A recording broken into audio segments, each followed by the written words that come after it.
Hello, Deuterium. Welcome. Um, okay, so I started as the thief, obviously, so I have the black fire bombs, so the asylum will probably go faster than usual. The claw, I think the only way to get it is from Shiva. Hello, Christo. Welcome. Um, so obviously I'm gonna have to go to the forest immediately.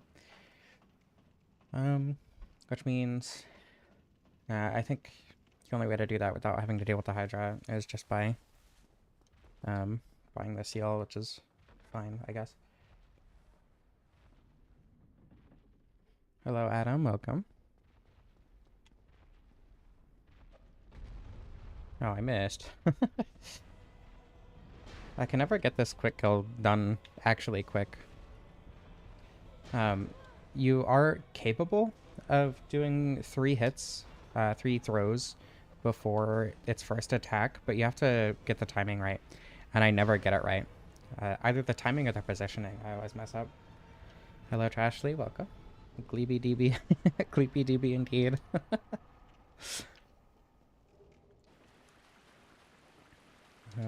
Might as well. Well, don't really need the shield, but might as well grab the dagger just in case. Can't imagine I'll be using it though. Actually, I guess I can use it for the crystal lizards, but black fire bombs will probably be easier. I I think that the claw is good or has a crit modifier, but I don't actually remember. I haven't ever used the claw, I don't think. Or well, outside of short sections and other challenge runs. Like I used it for the gargoyles in the run that's coming out this Sunday. Um, and I mean, that's not enough time to really understand the weapon. So it has really, really good dex scaling. I already have requirements, so I'll probably just go straight to 40 dexterity, like immediately, basically. Yeah, oh, shouldn't be too complicated of a run, at the very least.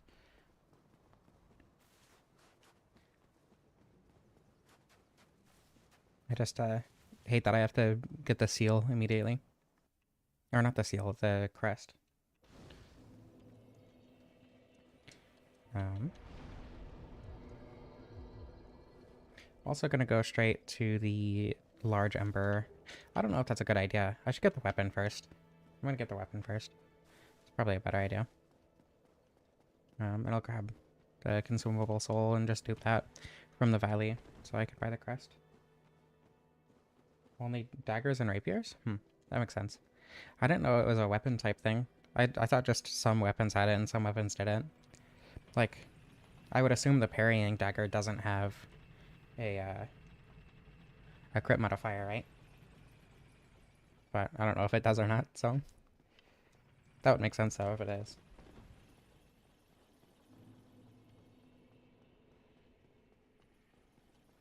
You would think with over 1,000 hours in this game I would know that by now, but here we are. Oh, what the heck? My controller didn't disconnect, the light's still on. Why did it just stop moving? What the hell? I'm using a different controller too. This shouldn't be an issue. Jeez. Oh well, that's fine. Probably. The controller I'm using is a lot bigger than my controller that I've been using most of the time. The one that kept disconnecting last stream. But and I stopped using this one because it is actually what like triggered my tendonitis really bad a while ago. But it's kind of the only controller I have that stays connected properly. And I didn't have the thumb brace last time I used this controller, so hopefully it shouldn't be an issue. I played a few games yesterday with this controller, and my tendonitis isn't flaring up or anything, so it shouldn't be too much of an issue. I have a better controller. I'm using it actively. I think it's the cable, and I have other cables. I just haven't gone out of my way to try other cables yet. I'll do that eventually.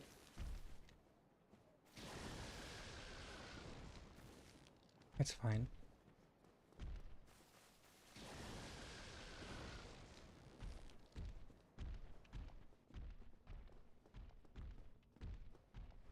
I can't actually see the chat super well. There we go. Wanted to fix that real quick.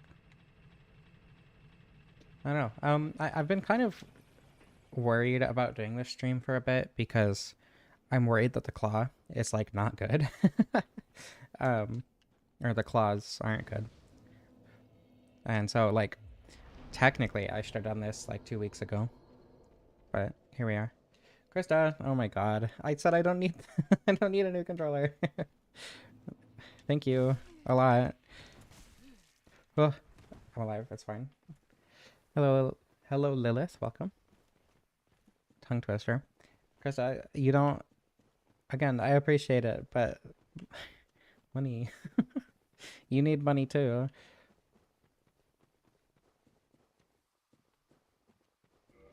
3 HP, not 1 HP. Unfortunate.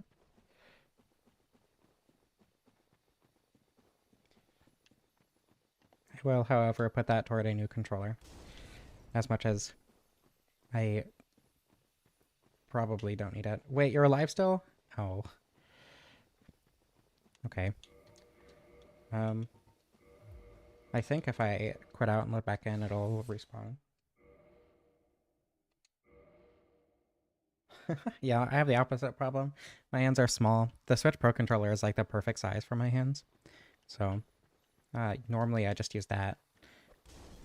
But I don't have a super well functioning run right now.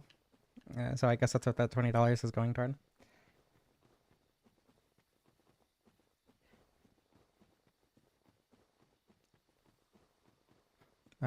I there's actually a much smaller one, like I think it's a Rock Candy brand Switch Pro controller. That I should go to the other. No, it's fine. Anyway, I think it's a Rock Candy Switch Pro controller that I've used, and it's like half the size of the Xbox controller that I'm using right now, and it's actually like surprisingly comfortable for its size. 8-bit though. I haven't really thought about 8-bit though. I actually got. I don't know what brand it is. I have it right in front of me. Hold on. I might say the brand on here. Matrix. Because the controller, the joysticks are Hall effect, and I didn't want to deal with drifting. But I'll have to look at 8-bit though.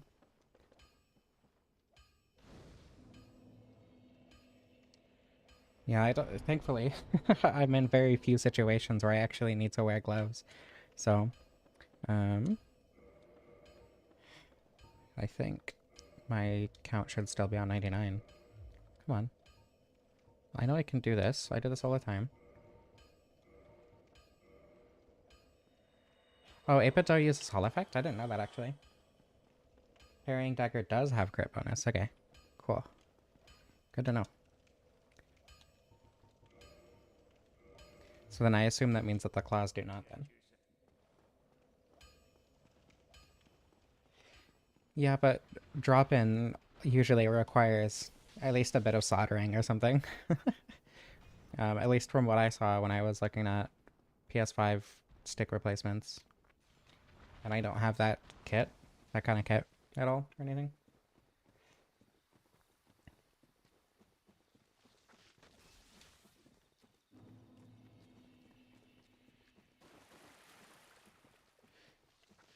The thing is, well, okay, I haven't soldered in forever. When I did do it in like middle school, I don't remember it being particularly difficult. But if I tried to do it now, I'd probably burn my house down.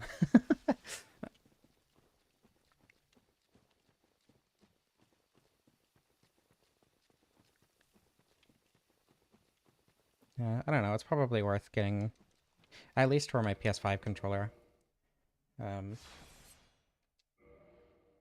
getting better sticks in those because 2 of my 3 PS5 controllers drift, and the only one that doesn't is brand new. So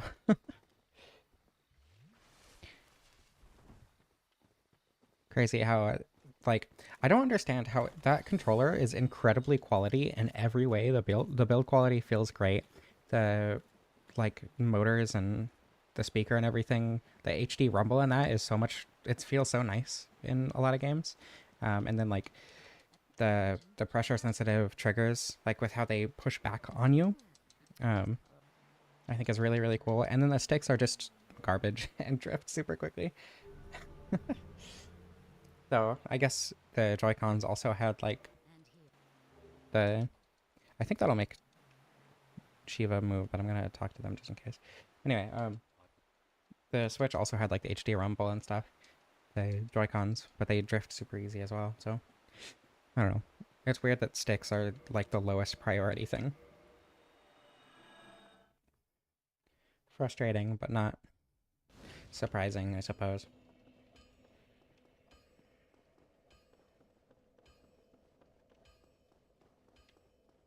Yeah, I mean, it makes sense because they want money, but, like, they could at least charge more for it. I don't know. I guess that would make them less money overall, but it's still frustrating. I hate capitalism.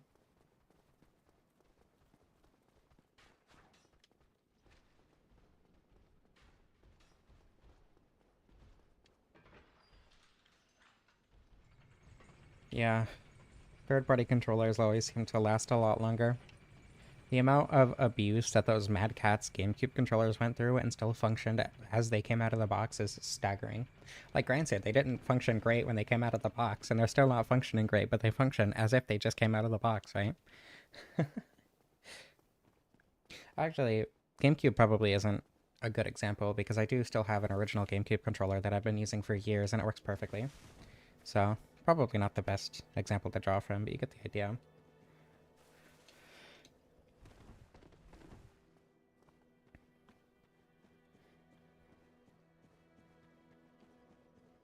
Alright. I assume Shiva is down in Blighttown now. They inflicted the pain? True.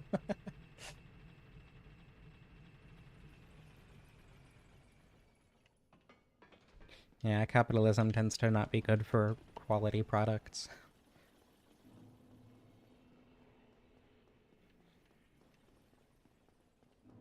I probably... Well, no, it's fine. I was gonna say I probably should have rested in Firelink, but I'll get the Cloud at +5, then go into the depths and go from there. I'm gonna have to run down Blighttown twice, but it's not that big of a deal. I just really don't want to fight Quelaag with a +0. Logitech? Does Logitech make controllers for any console? Owie. I do have a Logitech mouse. It's the Lift LYFT, and it's a sideways ergonomic mouse, and it's actually like shockingly comfortable. It's been working for quite a long time.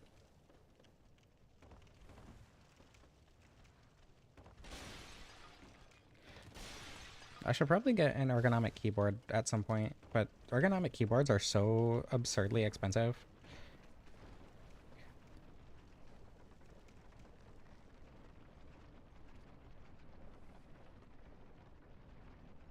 Yeah. Right to repair, even if it's not, you know, enforced, is good. Oh, I don't have money. Or souls, I guess. Oop. I kind of forgot that I had to buy the claw.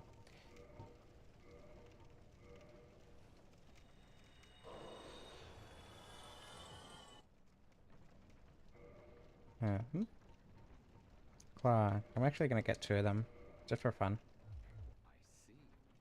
Okay.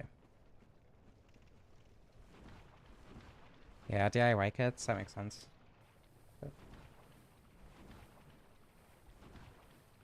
Oh yeah, I forgot Logitech does have the weird controllers. I actually had one of those for a long time. I completely forgot that was Logitech.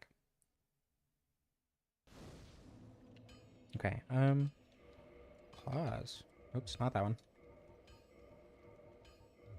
Does it have a left-handed moveset? Interesting. And it parries, that's cool. Yeah, the controller was the best thing on the submarine, that makes sense. Actually, I was in robotics in high school, middle school, high school, both. I was in robotics in high school and middle school. And we had the Logitech controllers almost exactly the same. It had the like X input, direct input switch on the back and everything. Ow. You know, for how I was expecting them to be faster. Not great crit damage, but I also have very low very low dexterity, and they're basically unupgraded, so... The claw... I can't believe I didn't think of making that joke yet. It's been a long time since I've seen Toy Story. I would try to parry this guy, but I don't know what the parry timing is. Whoa! Bleed! Stray Demon's not going to be an issue, at least.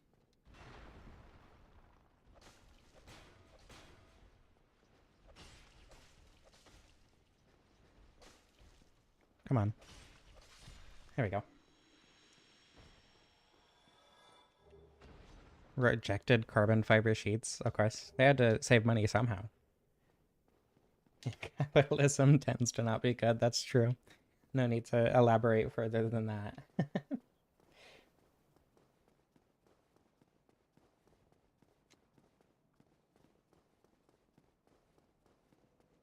What do you mean can't believe that bleed's been a thing since Dark Souls? As in, like, an effect in the games? Like, because you don't use it in this game very often? Quick souls. What's a good way to get quick souls right now? I guess I could actually... Well, okay, I'm gonna buy a thing so I can use the souls that I have on me. And I'm gonna go get the large ember. And the very large ember real quick. That probably won't get me too many souls, but... It'll get me the embers, so I don't have to deal with that later.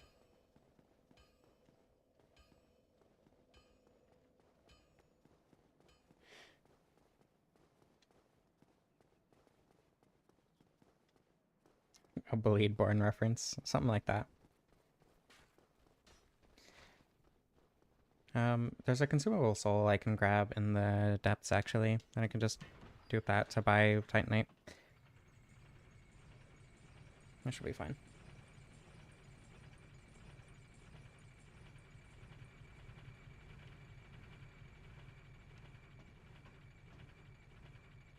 You know, I recognize the name James Cameron.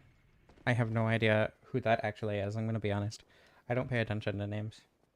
So if that's a famous person that I've heard of, I definitely have forgotten them by their name, at the very least.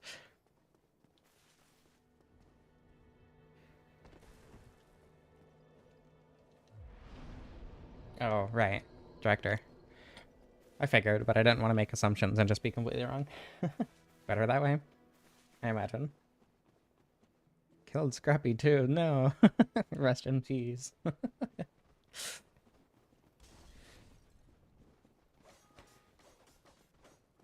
Pardon me, thank you.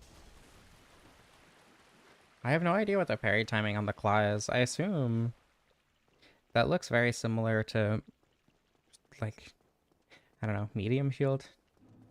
I don't know. Okay, doesn't seem too bad. Doesn't seem too good either, but that's fine. We survive. Most Wolverine-looking fashion in the game. To be honest, the image in my mind of the character, given that the whole fox thing is happening around me, was that these were just fox claws, not Wolverine, but I see the vision. It would be like something yellow and black. Is there even... Well, I guess the gold handset. Able to parry a laggy invader. Yeah. I don't usually play offline, but I never play, like, human. So I don't have much experience getting invaded, actually. But I have parried an invader, like, once or twice, and it's incredibly satisfying. Okay, I didn't take fall damage from that. Huh. I don't know if I usually do or not. I think it's that fall that I was thinking of. I don't know. I'm going insane. That's fine. Very normal Dark Souls gameplay, of course. Like usual.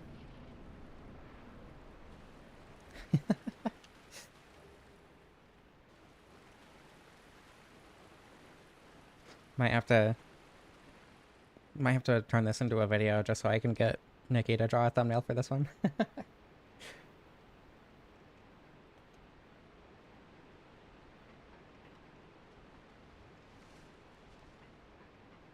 Mr. Bean is in the movie with Scrappy Doo. Interesting.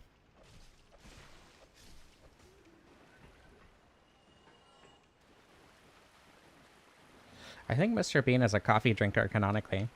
I don't know. My experience with Mr. Bean is like a couple random videos I saw on YouTube, and then like that one animation that was on my iTeddy in like 2006. This like terrible little MP4 player that my grandma got me that like embeds itself into a teddy bear. I had like Big Buck Bunny on it, of course. Ugh. Owie. Excuse me. Everything's fine. Probably gonna die grabbing the Emperor, but that's fine. Cool. A milk drinker?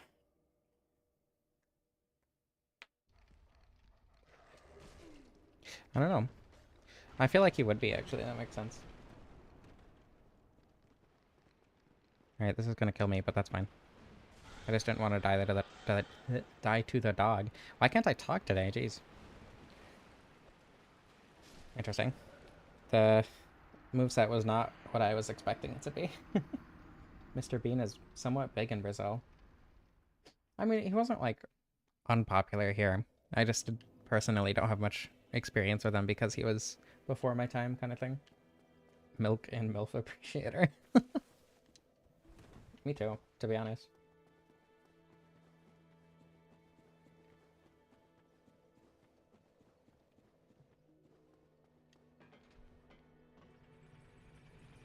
The last one, the last Scooby-Doo movie I watched was the first live-action one, but I don't remember which one it was.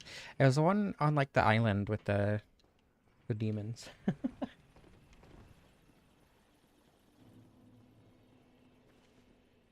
The lactose intolerance out there. I like that verbiage for saying that. Krista, I'm not going to say that out loud on stream, but I do recognize that and I do agree. Oops, Okay. I looked away from the video game because I was trying to read chat. And of course, the one time I do it is on the thinnest pathway in the direction that I'm going. Pasaka milk you think is blue? Would it be? I don't know. I see the vision. I think it would be like a really pale blue though, you know? That's the one with a bean? Huh. It's been a long time since I've watched it. That was several years ago as well, so I don't remember it all. Yeah, I'm distracted by girl milk. Wouldn't be the first time.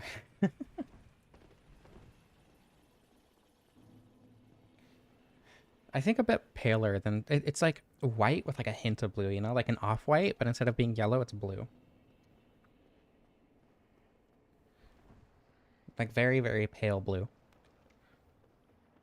Okay, I'm gonna look at the video game while going across that bridge this time.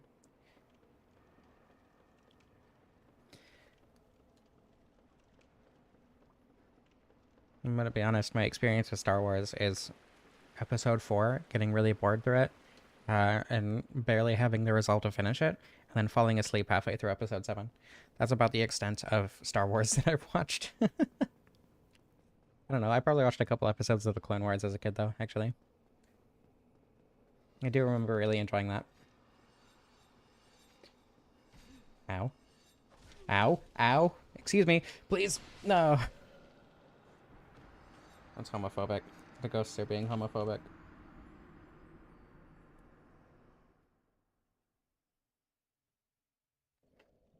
I've heard a lot of conflicting things about the prequels, because, like, obviously the general notion is that they're significantly worse than the original trilogy, but I've also heard they're very unfairly maligned, and that if you enjoy them on their own merits, then they're actually pretty good. Monster Girl style Pasaka or the full-on Pasaka creature? Definitely the actual creature.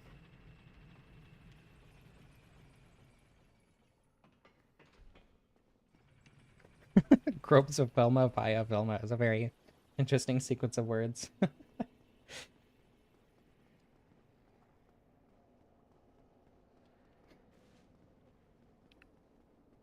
I don't know. I have a hard time judging media based on the general consensus because in my experience, if it's a series that I enjoy, the things that I am told are worse end up being significantly better in a lot of ways. Um, Granted, that applies mostly to like Sonic and video games generally, actually. Um, Usually, when I'm told a video game isn't good because it's different from the others, I end up appreciating it a lot more. But I don't know. I don't mean to be a contrarian. It just happens. I just have good taste, unlike most people. Would you stop doing that attack? That's like the worst thing you could possibly do. Oh my god. I changed my mind. That's worse. If it would do anything other than the grab to start off with, it would move and I'd be able to get past. I've never had it do that twice in a row.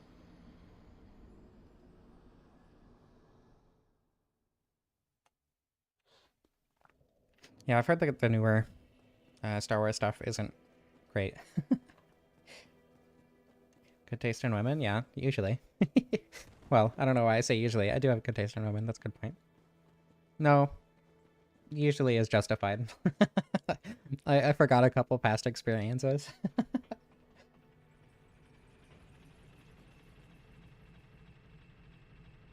That is a very long username. People can't travel their ghosts? Yeah, because they are selectively tangible.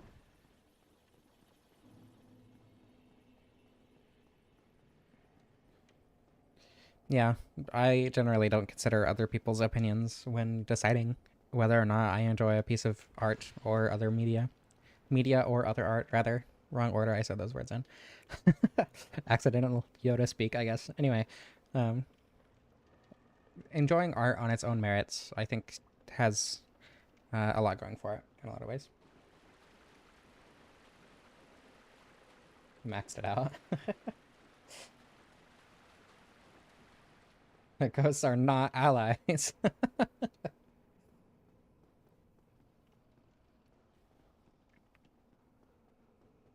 Reminds me of the way you said cancel them. Reminds me of the.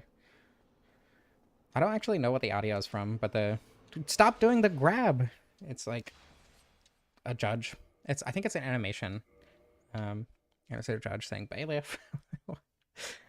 In that, I'm not gonna elaborate on the rest of the quote, but in that voice, if you know what it is, you'll know. Because your ghost is still in your body, but the ghosts can move through other ghosts. It happens all the time. So I don't think that applies either. Lilith, you're very much welcome to make the joke. Go ahead.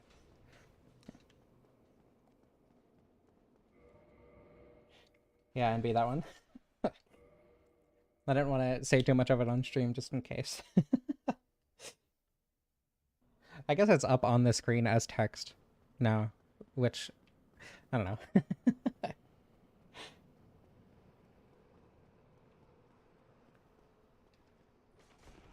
It's fine.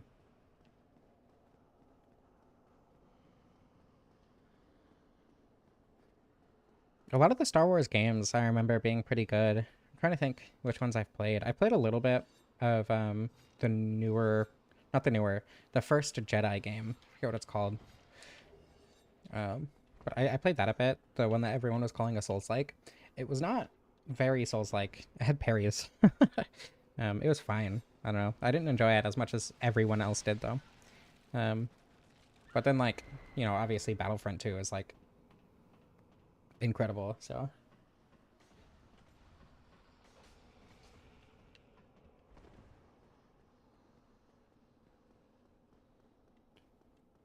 I need to. I'm gonna do so little damage. It's gonna take forever. Lego Star Wars. Personally, I'm not too big on the Lego games. Not my preferred style of video game, but I get it.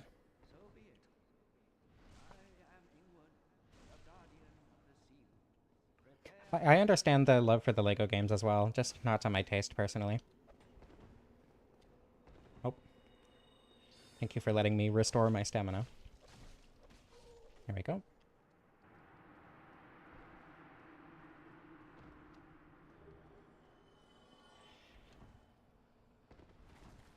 Whoa. That ghost didn't seem to be having a very good time. Well, that's the thing, right? If you're not playing with friends, mindless fun doesn't remain fun for very long, in my opinion. Generally, I don't like mindless fun even with friends unless it's like, well, I don't know. Lego games, I guess, just aren't my thing. I did enjoy them a lot more as a kid, but I don't know.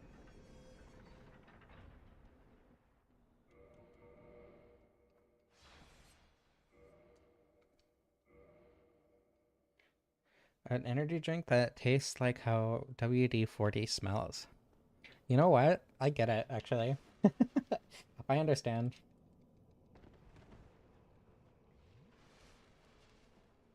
Okay, I'm gonna attempt to grab the chunks as well, but we'll see how well that goes.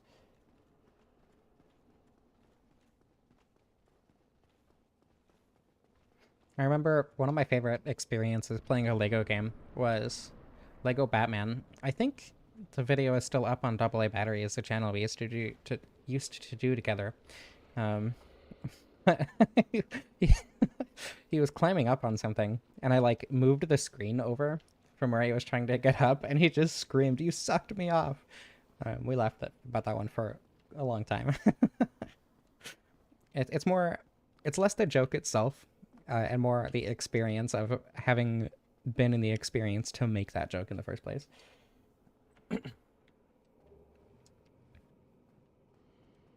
I don't know. I feel like spraying WD-40 on yourself would give you the same experience as the perfume. No. This way, this way. Okay. Let's see if I can successfully get the chunks.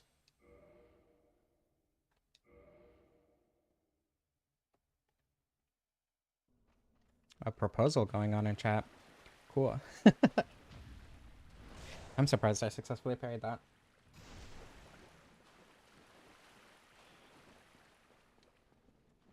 Yeah, Fallen Order, that's the one that I played. I didn't like I get why people like it. I don't um like I don't know. It's especially when people describe it as a Souls-like, it's like, "Oh, okay, I should play that cuz I'll probably end up enjoying it." Ugh, owie. And then I didn't, obviously. I'm gonna get a +10 before trying to get those chunks, if I even need to get those chunks. I can just dupe. What am I doing? The Surge? Oh man, I played the demo for the Surge 2, I think.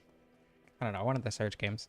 Um, and it was in like a desert level, and the level design was so confusing that I just did not get very far. I could not play it.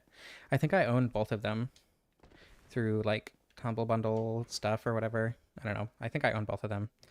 Um, so eventually I might go back and try them, but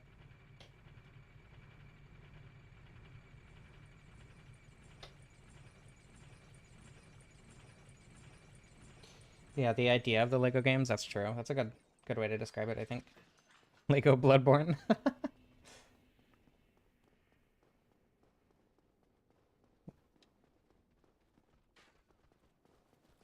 Yeah, that's true. The fact that things are Lego is more circumstantial.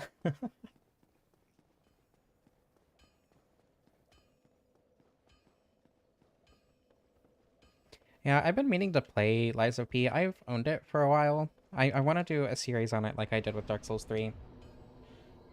Um, but I don't know. I just haven't got there yet. Oops. I do need a quicker video. I was going to do a challenge run, quote unquote, that I thought would be easy, but that didn't end up being very easy. So I might record an episode of that and try to get that done before I need to go uh, this upcoming weekend. That shouldn't take too long to do and should end up... Yeah, I should be able to get that out when I need to. 7.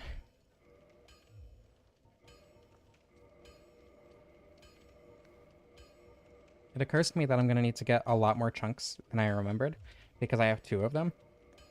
I don't know, is there any reason to even upgrade the second one? I don't think there is. Once I get the main one, oh, excuse me, to +15, then I'll go ahead and dupe stuff to get the other one. Alright.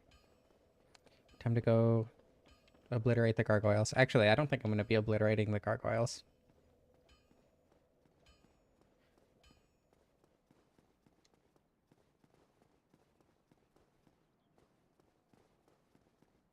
Brick weapons instead of truck weapons. Yeah, I don't know. I do want to play Lies OP. That's been, I don't know, a lot of people really like it, so it's been on my radar for a while. I did play the demo and didn't like it that much, actually. But, oh, it's too high up. I was gonna get the large shards before I went and fought the gargoyles.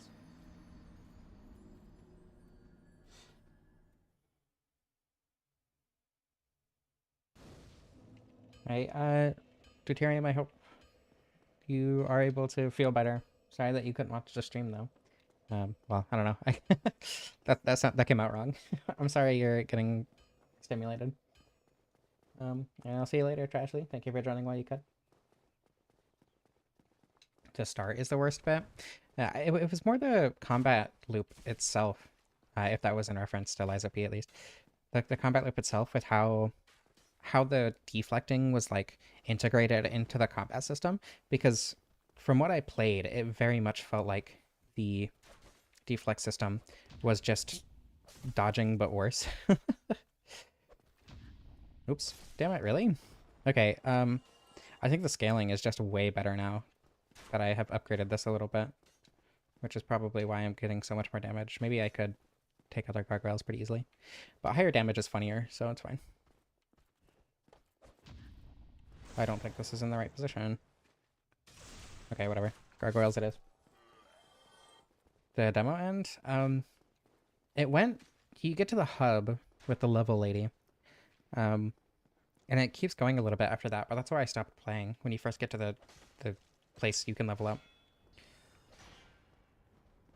Oh, you know, the Stray Demon is actually gonna probably take a lot of damage, because it's weak to slashing as well.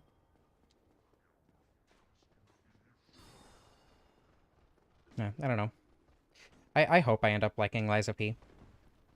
There are a lot of games that I wish I liked. Elden Ring is very much one of those.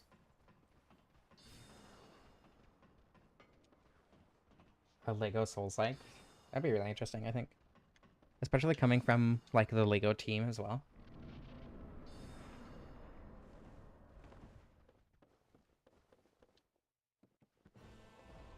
Yeah, that's what I mean. You don't have to deflect in Liza P, so there's no reason to ever.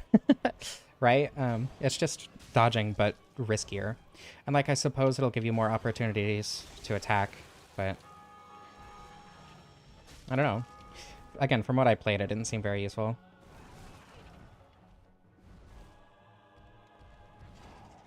Okay, but when you can deflect or walk away, walking away is significantly easier. I don't know.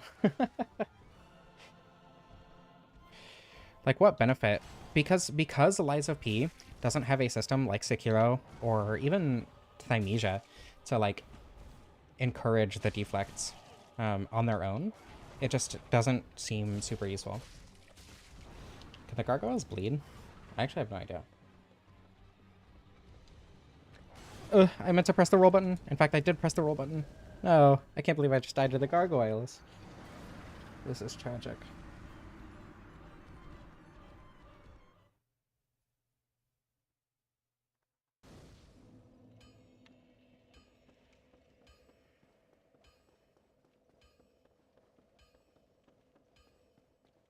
Stance breaks? But then, okay, so does that happen at the beginning of the game? Because if it does, then maybe I just felt like the stance breaks didn't do enough damage to justify the difficulty of deflecting, especially when you can just walk away and have the same success level with not getting hit.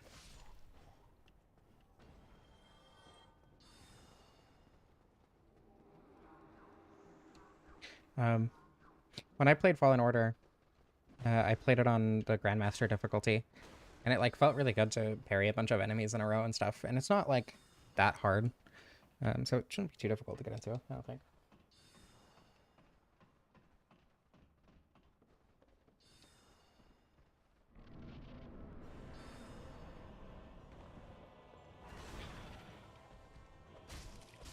I don't know, I just very much remember deflex not being worth it at all.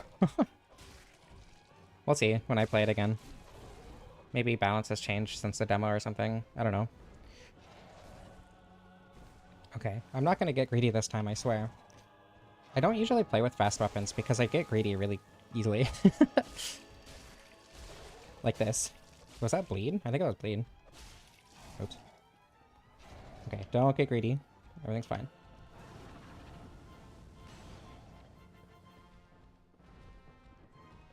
Ugh, that went so much farther than I was expecting it to. Okay, everything's fine.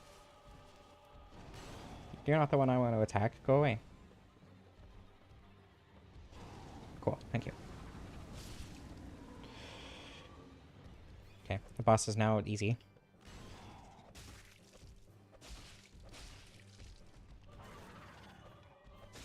Oh my goodness.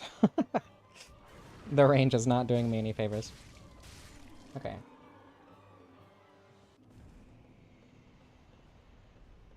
Oh, there are attacks you can't easily dodge. Hmm. I think it just comes down to playstyle then. Maybe it was my playstyle.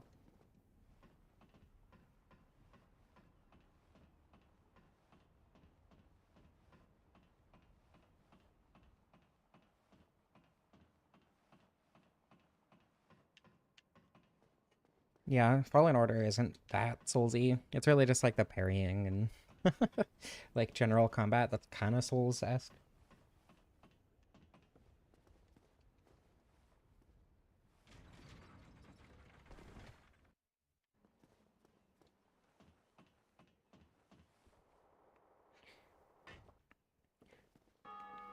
Thymesia was really good. I think the way Thymesia incorporated deflecting as an easier way to dodge a lot of the attacks, but not the only way to dodge attacks, but also encouraged it heavily by keeping the wound damage on.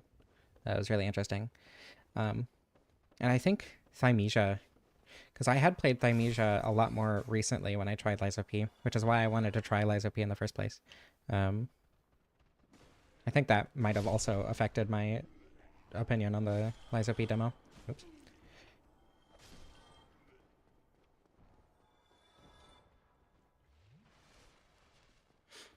If you like deflecting and haven't played Thymesia, highly recommend. Oh, okay.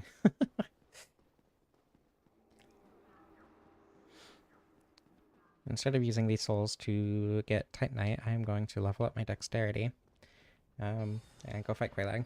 Plus 6 should be fine. Yeah, I'll see with the rebalance. I think maybe it was less that the deflects weren't good, and more so that the game didn't really encourage you to use deflects in a noticeable way. So my brain didn't like say, hey, by the way, this seems like the playstyle the game is trying to teach you. Might come down to tutorials and how I view them as opposed to the mechanic itself, but I'm not sure. Again, I'll play it eventually and update my opinion.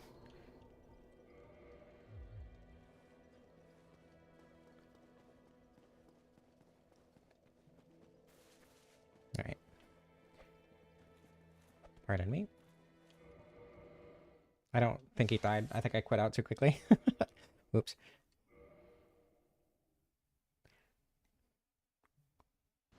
It's okay. Now I gotta kick him again. That's fine. There we go.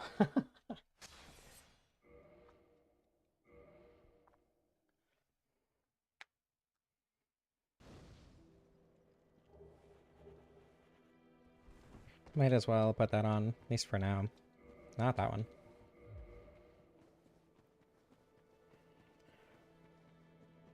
At least until I get 40 dexterity and start leveling other things. I don't know. I feel like I should get the Chloranthy ring, but that's so out of the way. Yeah, I don't think it's worth it. It would probably be a lot more useful than Favor in production, though.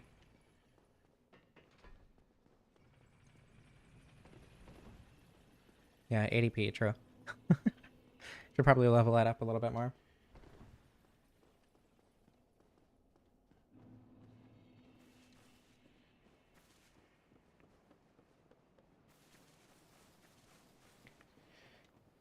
Okay, I really should stop staring at chat while running through areas. Speaking of games that I've been wanting to play, I was gifted Animal Well recently. It's very, very good. It is exactly what I expected it to be. And I'm like, I don't even think I found half the secrets. It's very fun. So, for my game recommendation to you, as opposed to the other way around, you should play Animal Well. Especially if you like games like Tunic or Fez, or like even like Toki Tori, as it has some very clear Toki Tori inspiration, which is really interesting.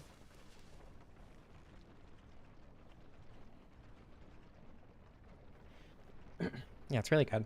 Highly recommend. Yeah, no spoilers, please. Spoilers are...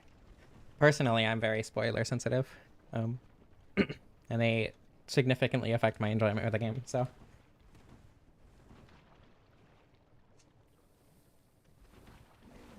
Honestly, discovering mechanics is one of my favorite things when it comes to, like, playing video games. Like, I was able to... I went into Animal Well with 0 spoilers. All I knew was that it was a puzzle game in a very similar vein to Tunic or Fez. I haven't even actually played Fez yet. I want to get into that. I don't know. When I played Tunic, I heard a lot of people saying, oh, this is kind of like Fez. So I do want to play Fez, but I also, like, I own it, but I don't know if I'll end up playing it. Anyway, yeah, I went to Animal Well with 0 spoilers, and it was great. I've heard a lot of good things about, is it Noida or Noida? Or something completely different. I don't know. I've heard good things about that. I had a coworker a while ago who really, really liked that game, but I've never played it. I think I do own it, actually. I don't think quite I can bleed, which is unfortunate, because this is pretty low damage.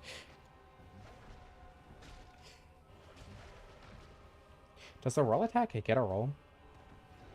It does, that's cool. Am I a roguelike enjoyer? Not as such. I don't know, I like Risk of Rain 2, and I have enjoyed what I have played of Balatro. I say as if I haven't played Balatro for like 15 hours, but as a genre, I wouldn't say that I particularly enjoy roguelikes, no. Most of the roguelikes I've played, I have not particularly enjoyed personally. Yeah, the arrow pointing at my stamina bar. Yeah, the strong attack isn't bad. I haven't tried the jump attack.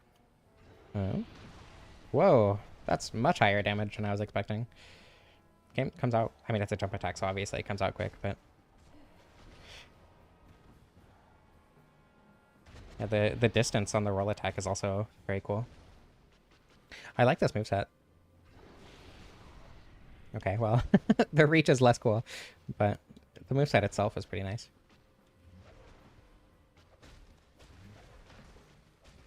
Ow.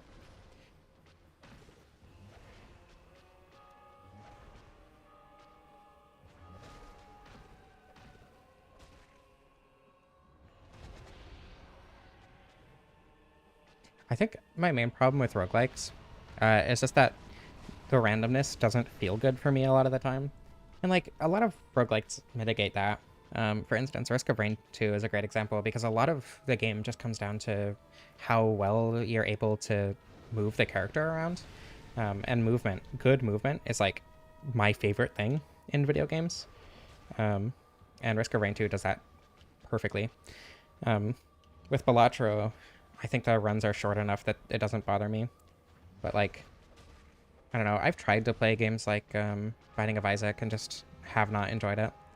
Even Risk of Rain 1 doesn't scratch the same itch, just because it doesn't focus on movement in the same way as the second game.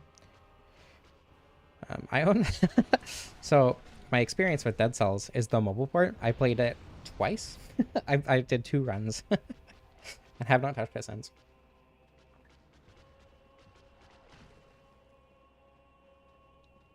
But I have heard very good things about Dead Cells, so.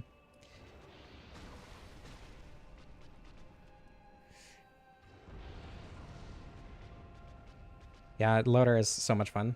Loader was my main. I think I'm starting to enjoy Artificer more, but I go back and forth. If that's a bad experience, yeah, I imagine. I don't know, too many games, too little time. You know how it is.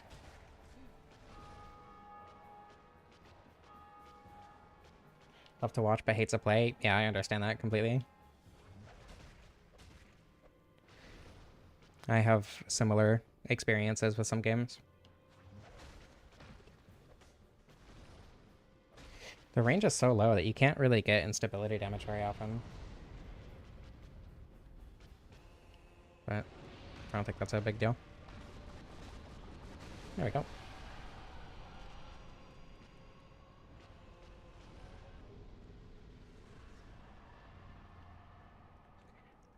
I did...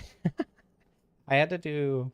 So for the challenge run that I'm working on, that I spoiled a little bit with the community post I made, I had to do Quelaag skip twice.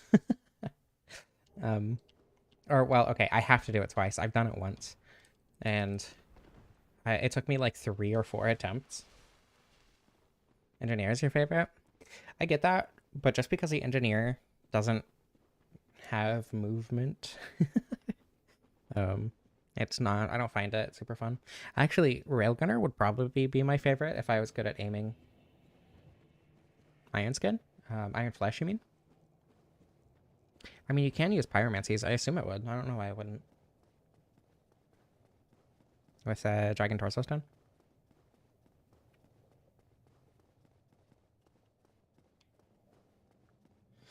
I think it was Splee. Yeah, I want to say it was Splee. Made a video about getting a soul level 0 character. With all the stats at 0 and everything. Or was it all stats at 1? I don't remember. I think it was all stats at 0. And it makes me... I had plans to do a soul level 1 new game plus 6 playthrough of this game. And I got pretty far, but my footage was wiped. I just genuinely don't know what happened to half of that run's footage. So I need to start it over regardless. And I think I'm going to do a soul level negative 83 new game plus 6 video instead.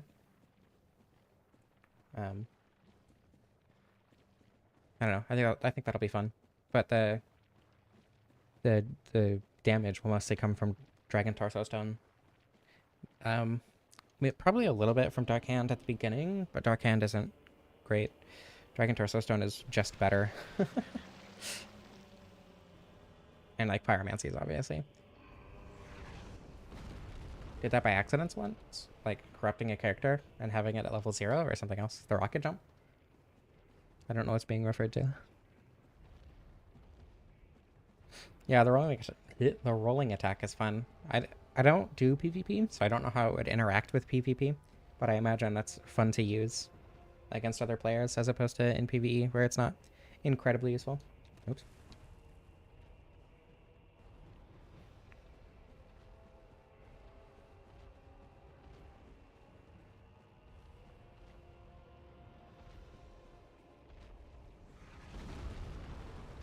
What's the damage on the... Oh, not good. Okay. There we go.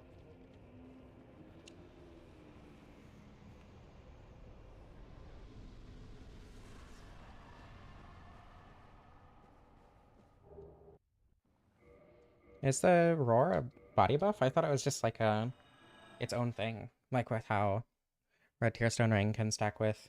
Because it can stack with RTSR and Power Within.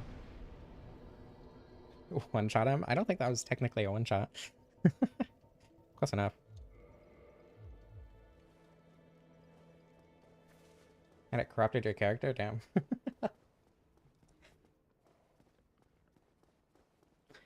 My first time playing Dark Souls 1 was a cracked copy.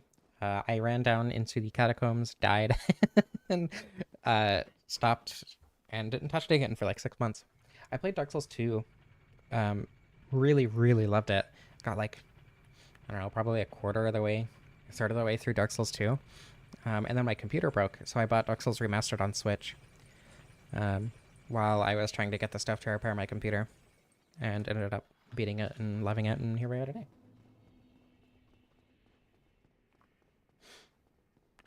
Yeah, Dark Souls 1 is the least of the games where you can get obscenely overpowered in. Like, as opposed to, you know, Dark Souls 2, where you can obliterate the game with nothing but a broken soup ladle. I don't know, Dark Souls 3 might be less, actually, because a lot of buffs were debuffed. So, I don't know.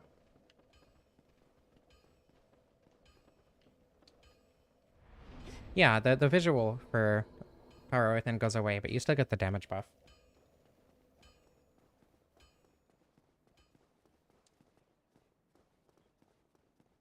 Yeah, Dark Souls 3 is very restrictive in a lot of the ways you can build. It's kind of just roll and attack. It's like the Dark Souls combat distilled to the action part of it as opposed to the RPG part of it.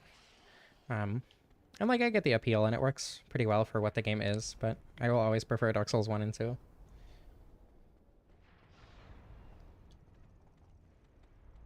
Okay, pardon me.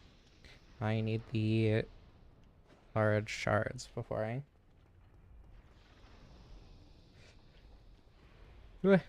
try to attack anything.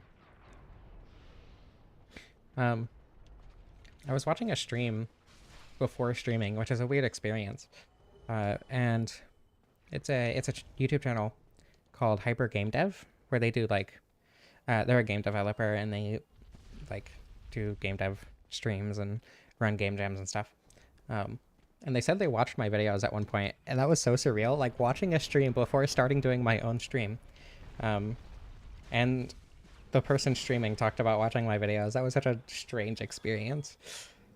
My brain spontaneously remembered that, so I wanted to bring that out.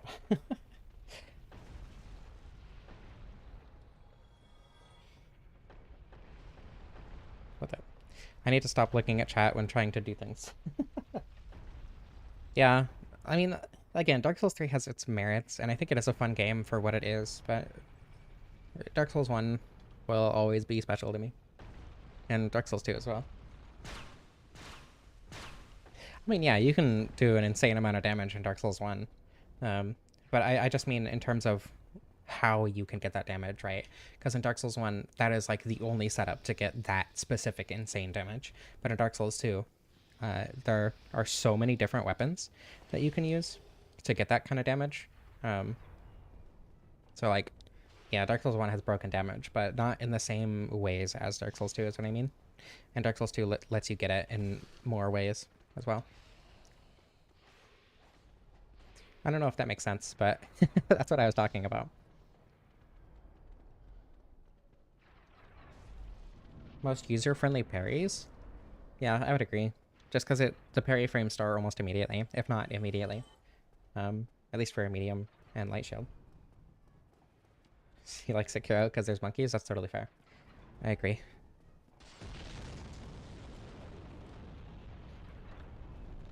I feel like Bloodborne also has very few ways to get broken. I mean, I guess you can farm for specific blood gems. But outside of that, I haven't really messed with trying to get overpowered in Bloodborne. So I don't know how possible that is.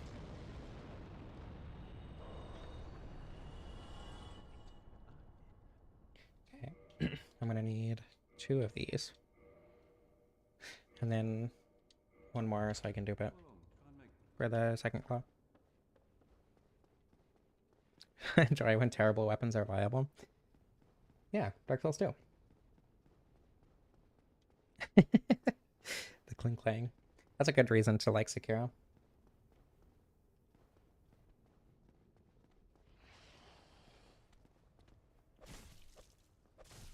Okay.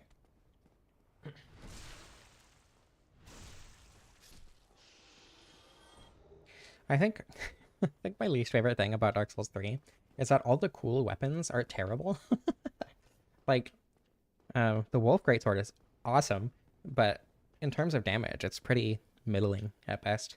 Or like, the Dancer's Swords are so cool, but they're one of the worst weapons in the game just because of how the scaling and like motion values and stuff works. It's really frustrating because they're so cool. I want to use them, but there's just no reason to.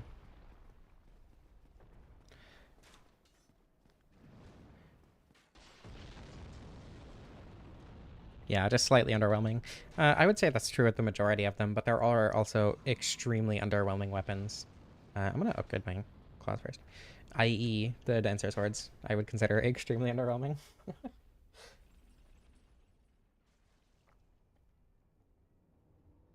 The most generic? Yeah, I understand what you mean. I think I agree. Because again, it doesn't focus on the Souls, like RPG stuff, right? It's just action RPG where you dodge and attack. So yeah, I understand what you mean. I think I agree.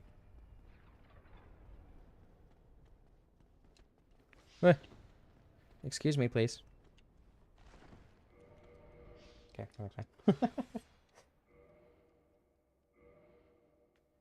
Balancing a game makes it boring. I don't know. I think the balance in Dark Souls 1 and 2 is good. It's just that it's possible to get overpowered if you exploit it, right? As opposed to Dark Souls 3, where a lot of things are really underwhelming. And because of that, it's really hard to get obscenely overpowered. I don't know. But I get what you mean.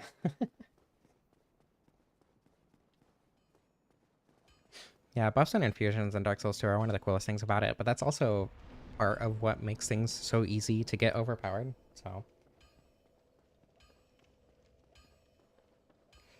yeah, Dark Souls 3 probably has my least favorite soundtrack of the three games. My favorite is Dark Souls 2 by far, and it's not even close. Believe it or not. Okay, and plus 11, and I don't have any more chunks. I can get 2 from the giants. I'm gonna go to the crystal lizard. I don't know, I'm not too upset by Dark Souls 1 not having too many infusion options, just because of how not good infusions are and like split damages in Dark Souls 1. But I do understand the sentiment. I feel like the claws... What the... Come back here. I feel like the claws are going to be the same kind of thing as the whip, where at low levels, it's just horrible. But once you get it maxed out, it's going to be like pretty good.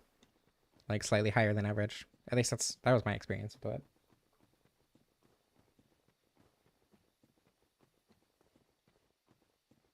I store a great sword. I don't think I've ever used that. I didn't know that existed, actually. Yeah, Elden Ring.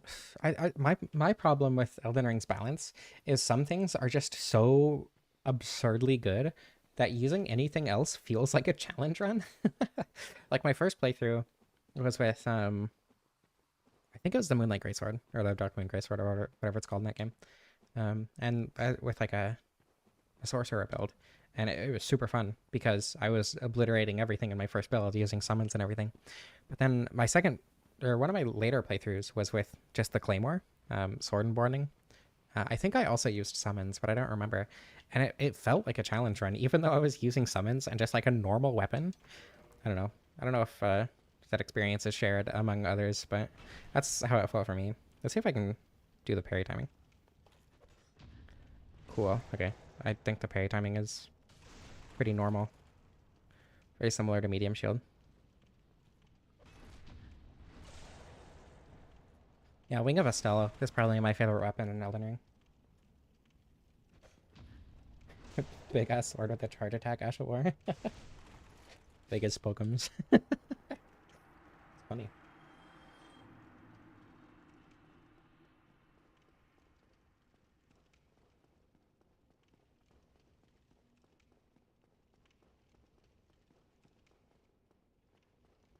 Are Rapasts that bad? I don't know. I feel like because of how you can get Rapasts with the stance break, as opposed to exclusively being with parries, I feel like the damage makes sense. But I also never tried to parry things in Elden Ring. At least not after the first little bit. Hey, a chunk. Cool. And then I'm gonna go down to the Black Knight here as well.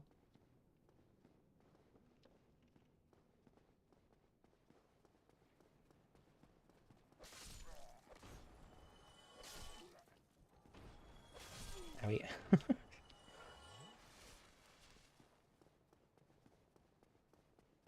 Yeah, Elden Ring is very much balanced for a single playthrough. Replaying Elden Ring is a significantly less fun experience than replaying the other games, in my opinion. I definitely get what you mean. Black Knight Sword. Alright, we're pivoting. That was a joke. I've played through Elden Ring at least a dozen times by now. So, like, it's not like I don't have experience with the game, but I'm gonna go ahead and bone.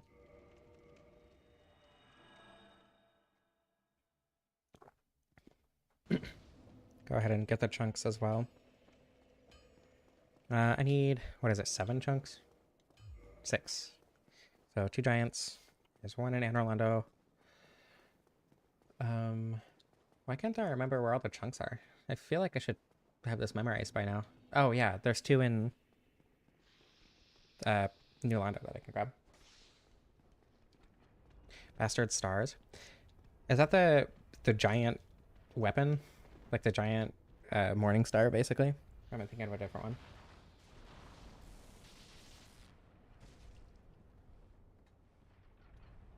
Giving up on Radahn is totally fair. I enjoyed the fight a little bit. Like, not by any means was it my favorite fight. But I did enjoy the fight significantly more when I used the deflecting herd tier or whatever it's called. That's great stars. Bastard Stars is a cosmic styled mace. Huh. Yeah, great sword, Ring of a Style, that'd be cool. I agree. I definitely would have used that in my first playthrough if I had found it, if that existed. Oh, a flail, okay. I also beat both Radahn's pre-nerf. I played Elden Ring and the DLC both on release day. Actually, I don't think I played the DLC release day. Somebody bought me the DLC. I wasn't planning on playing it for a while, but someone bought it for me, and I ended up playing it super early, like before any patches. It only took me like 3 days to beat it, but I was playing it very frequently. Oops. Oh. Help. Everything's fine.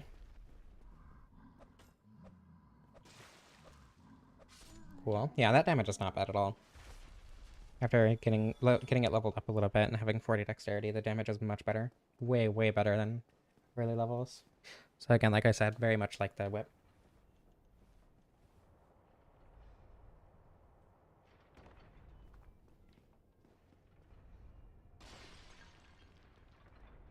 I think the first time I beat Prime Radahn, like pre-nerf, was with the cheesy fingerprint shield poke bleed build. I don't remember if I summoned, but yeah, I did technically beat it pre-nerf.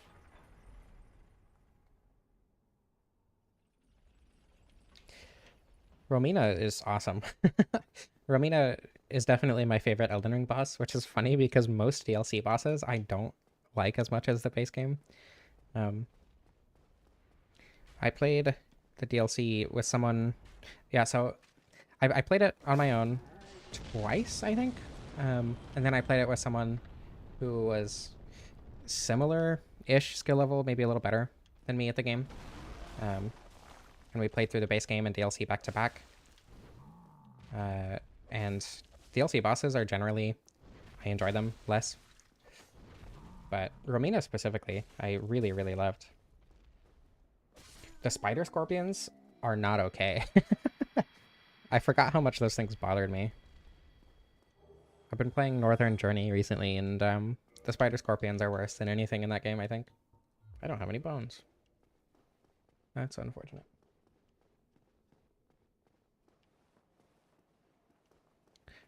DLC bosses are distinct to Rida. I think I understand what you mean. I just thought the tells were not necessarily less obvious, but... Well, yeah, I guess less obvious. I don't know. I think the actual levels themselves were better in the DLC, though. Just because of how they focused, or what they focused on, rather. As opposed to the DLC, or as opposed to the base game, where it's just enemy after enemy after enemy after enemy after enemy.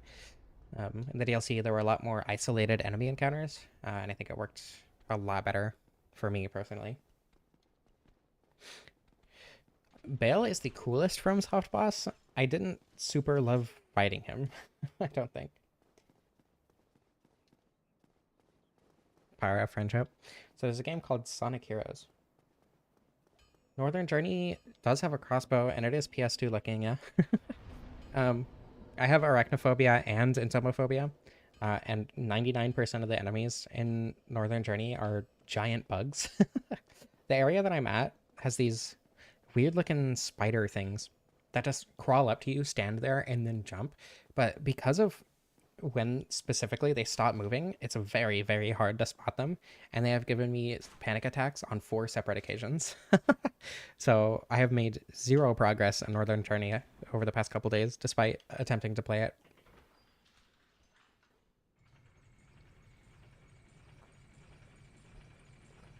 Oh, I should do Stray Demon. I'm gonna get Stray Demon real quick out of the way. And then go get the other 2 chunks. And then we can finally go to Anor Londo. Almost an hour and a half into the stream. My routing hasn't exactly been very good throughout this stream, I don't think.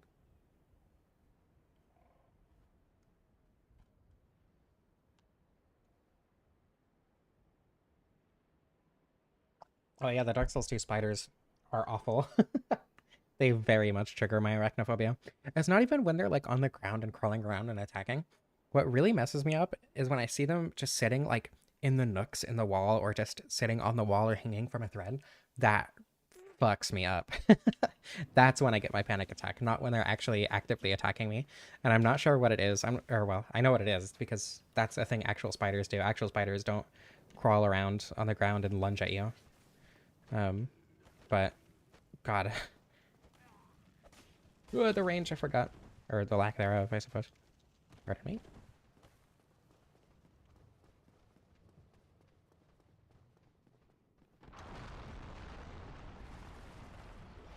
Midra?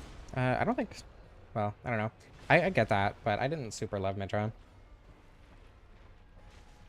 That's not bad damage.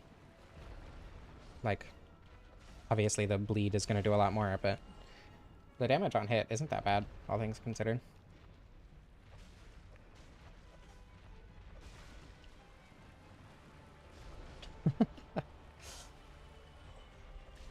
The Bloodborne spiders. Not the ones with the human heads, but the ones in the room with the giant spider that just kind of hang on the ceiling. Those ones also really, really bother me. But the spider scorpions in Elden Ring, even when they were flying around, which, you know, obviously most real spiders don't fly around, so I don't think that would trigger my arachnophobia on its own. God, that was awful. And of course, I go into Scorpion River Catacombs, and the whole time I'm freaking out because Scorpion River Catacombs, obviously there's going to be a giant scorpion in here somewhere, and that's going to jump scare me. Lo and behold, there is not a single scorpion in the entirety of the Scorpion River Catacombs. Crucible Knights are named after geological periods. Huh. Does that have to do with their lore? Or is it just cool?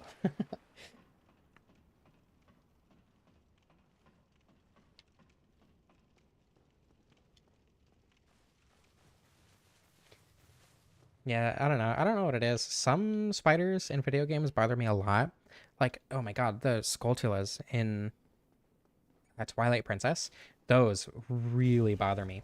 But then like the spiders in Skyrim, like they suck, but they're not that bad. They're not nearly as bad as the Skulltulas in Twilight Princess. So they're named that way because they're old. From Ninjago? I have not seen or played anything relating to Ninjago, unfortunately. Bethesda games look... I don't know. I mean, some of them do. For some reason, like, yeah, I guess I would agree. I don't know why I got that. Because, like, the bugs in Morrowind, like, there's a lot of giant bugs in Morrowind, and normally that kind of thing would very much trigger my entomophobia. But the bugs in Morrowind just don't most of the time for some reason. So I guess I would agree.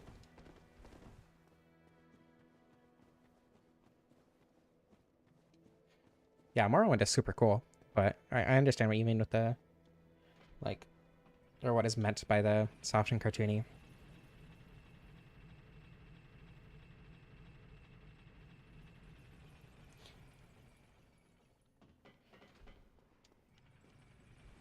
It's more likely than you think, unfortunately. God. Um, I think what really confuses me about my entomophobia and arachnophobia is like when I actually look at some things that scare me, they shouldn't scare me that much. I recognize that they shouldn't scare me that much. Like there are these, they look like pseudo scorpions in Northern Journey, and they're in this like not ravine, but like they're like tunnels. If the tunnels didn't have a ceiling, so like these dips in the terrain, right? And they crawl around on the walls, and then when they notice you, they drop down and start throwing rocks at you. And like it's not scary. They don't look like any bug that would actually bother me in real life. Um, oops, I'm dead. But I don't know. For some reason, those specifically really, really freaked me out.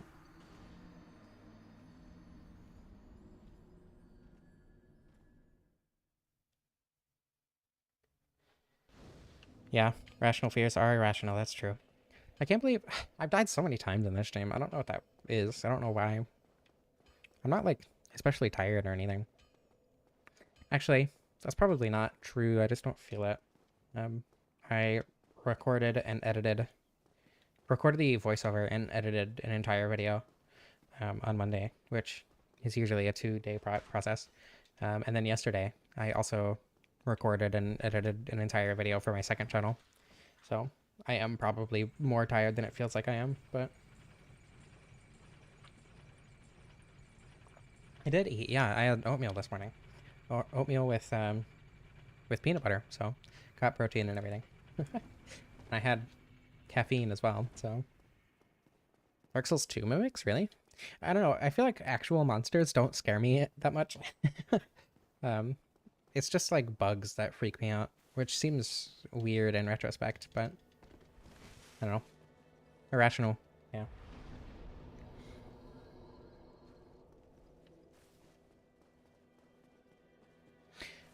It's so frustrating that they didn't take the opportunity to leave in the 2 Dark Souls 3 tests and have them be mimics. That would have been so cool.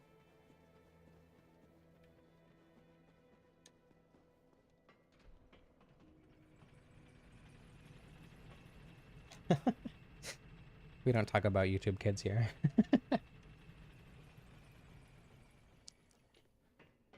The most frustrating thing, I think, is when a video is uploaded for YouTube Kids or like on YouTube Kids. You can view it on YouTube, but with the restrictions of YouTube Kids. It's really frustrating because like I have YouTube Premium, but you can't watch YouTube Kids videos minimized.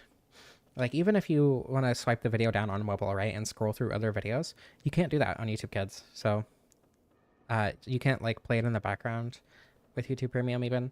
Um, there are no comments and likes and dislikes are completely disabled as well. It's so annoying that when you're watching a video on normal YouTube, it still has the restrictions of YouTube Kids. It's so weird.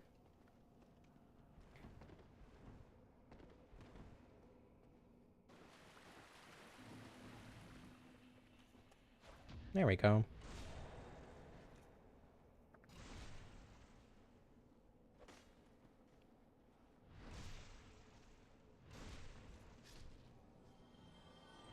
Dark Souls 3 does have a lot of mimics, doesn't it? Dark Souls 1 has quite a few in like Anor Londo. Oops, I'm dead. I'm not dead. I thought that would have been death. Okay, I need to heal. Perfect. Thank you.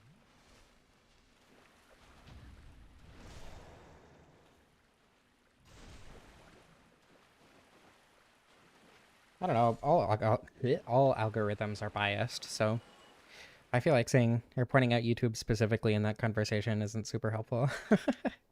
um, it's the fact that all algorithms specifically push, specific things to drive engagement, as opposed to YouTube itself being biased. Okay, I don't want to die, actually. Normally, I just run in here and accept my death, but in this instance, I actually want to keep my 30,000 souls. Why is there a ghost there? Who put that ghost there?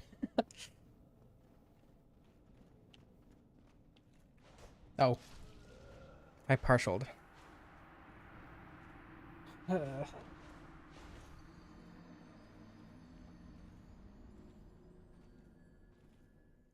What did you say about YouTube Kids? What word did you use? It might be in live chat instead of top chat.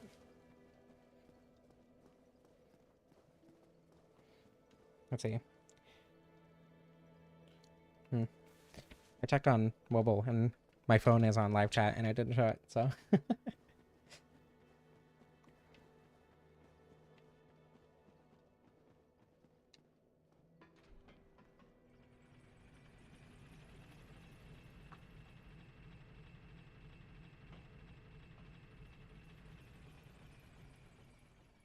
Dark Souls 1 does also have a lot less space than Dark Souls 2.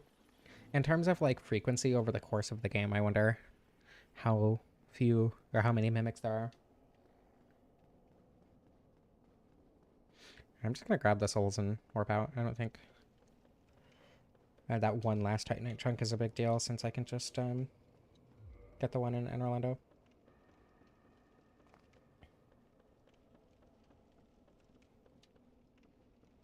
It's not controversial, it's just some people are stupid. Bigots have always been stupid. Regardless of what time period you're in, so.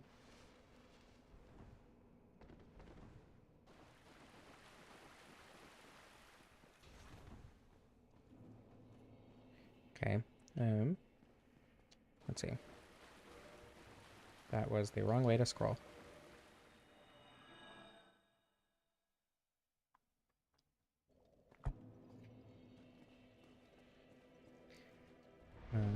Oh, Krista, it might have actually blocked you from saying, like, kid and kink in the same message.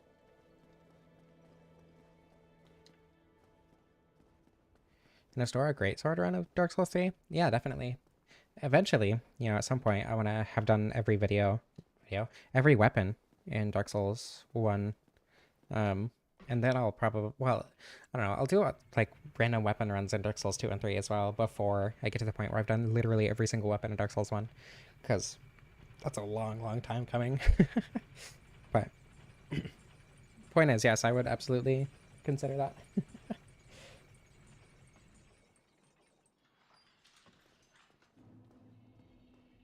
There are 3 mimics for every 1 normal chest in Dark Souls 3.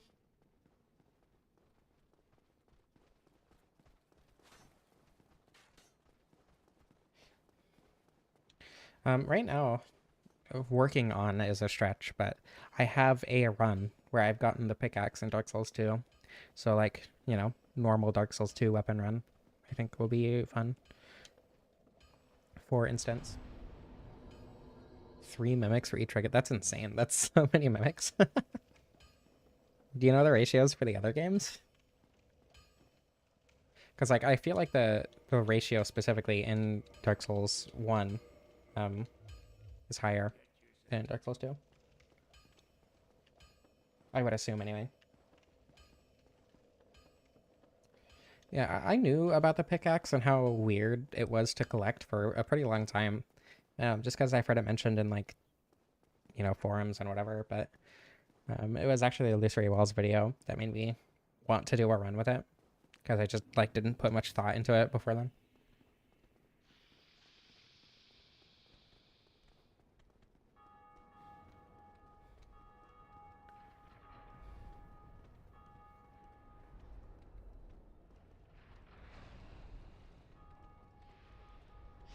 Chest breaking in Dark Souls 2, I feel like is a cool, but not very well explored mechanic. I also feel like, I don't know, it makes sense that you would want to attack chests and there would be a risk of breaking them if it's a mimic or if it's not actually a mimic or whatever. But it also comes with the side effect of potentially accidentally breaking a chest when dealing with enemies. or like you could just punch it to see if it's a mimic, which kind of nullifies the mechanic entirely. So I don't think it's implemented very well, but it is a cool mechanic.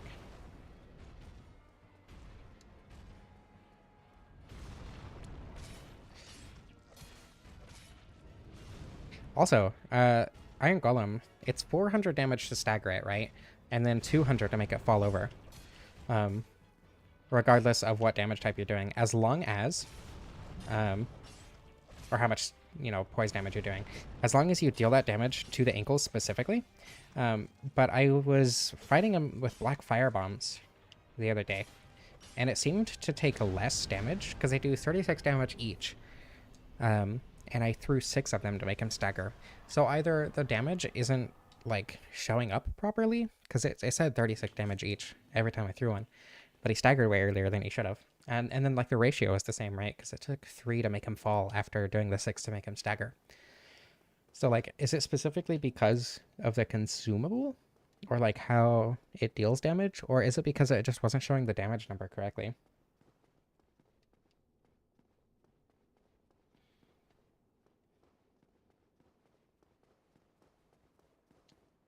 7 total in DS1? Huh. I don't know why my brain remembered there being more of them.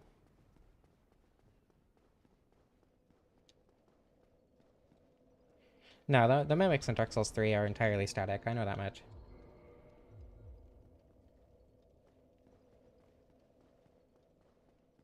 Can't pick your family. I have picked my family. Worked pretty well. And my chosen family and found family is significantly cooler than my the family I was born to. Yeah, scaling consumables is really cool. That's one really, really cool thing that I'm glad they kept from Dark Souls 2.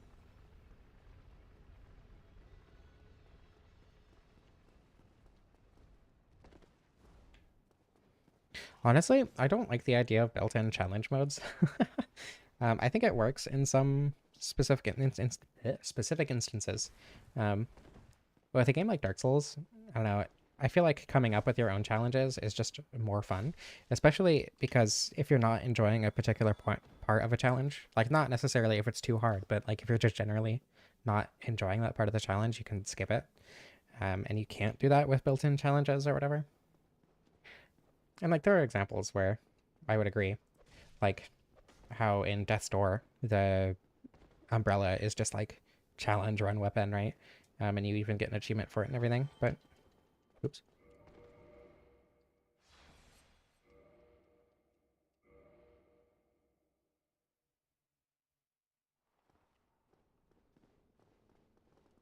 Ah, why didn't it jump? Blood of the Covenant is thicker than the water of the womb. Yeah.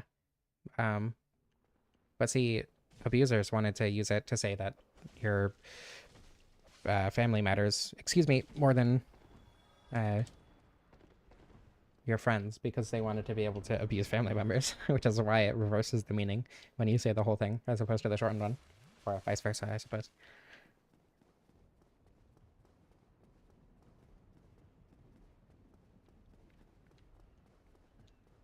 I still need to play Lords of the Fallen as well. So many games to play. So many Souls-likes that I want to try out.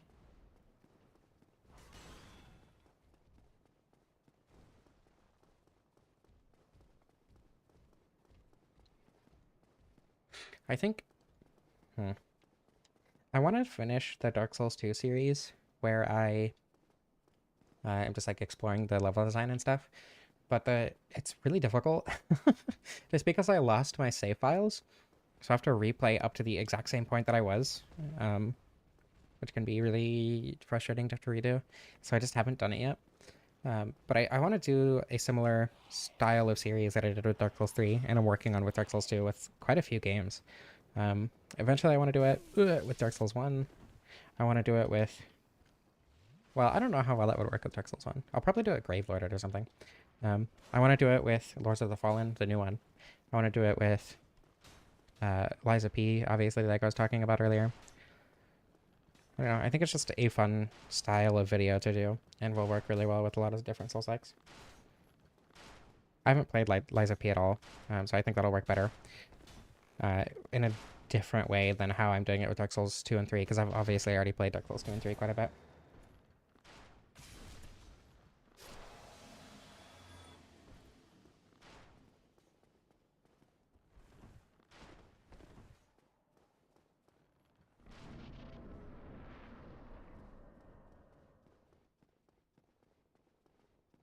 Lords of the Fallen you found pretty easy. I played it, the new one up to the first boss? I don't know. It's the one lady. um, and I remember struggling on it a little bit, um, like 4 or 5 tries, and finding it kind of difficult. But I don't know. I guess I also haven't played it very much and didn't understand the game that much when I played it.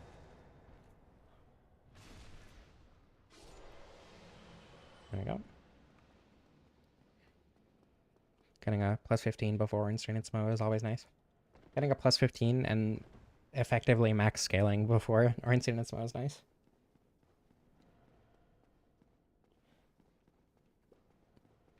Hyper receptive to user feedback. That's interesting.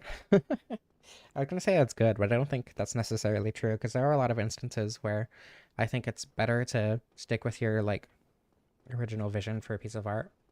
But in this kind of instance, I do think that's a good thing, where they want to make a game that's as enjoyable as possible for as many people as possible, as opposed to having a specific vision. Like, I don't think it's necessarily a bad thing that, you know, Demon Souls and Dark Souls 1 were specifically made to be not necessarily against what people would enjoy, but didn't follow user feedback, especially between Demon Souls and Dark Souls 1. So that's the kind of thing I mean.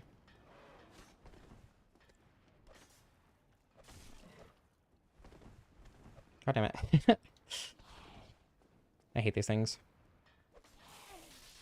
Especially because their jump attack, I don't know if it makes them, like, invincible. Can you stop? Jesus.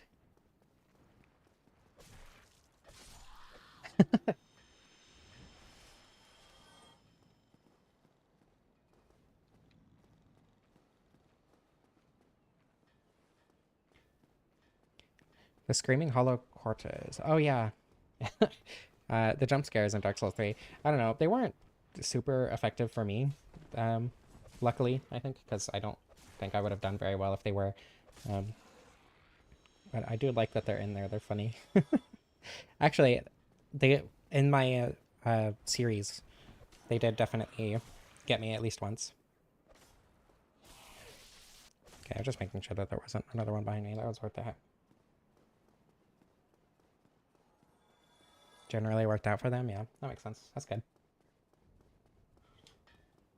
Minecraft jump scares you? Oh my god. The first, I didn't know that Elder Guardians, jeez, were in the game when I like had first played that update. So obviously when I first came near an ocean monument and it jump scared me, that was one of the scariest things I've ever experienced in a video game, because I had no idea they were even in the game, let alone that they jump scared you when you were just going around the ocean. That was a great experience.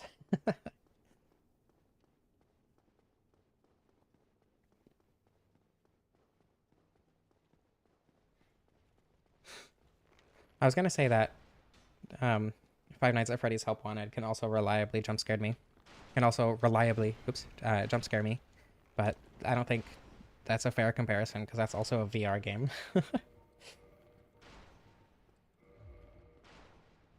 Hello, Mayonetta. I like your username.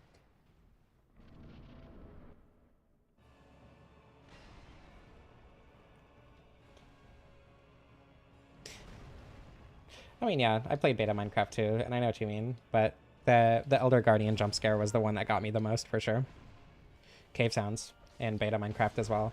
Less so now. Minecraft is a lot, like, more happy of a game on its surface, which makes things like the cave sounds fundamentally less terrifying, in my opinion. Owie.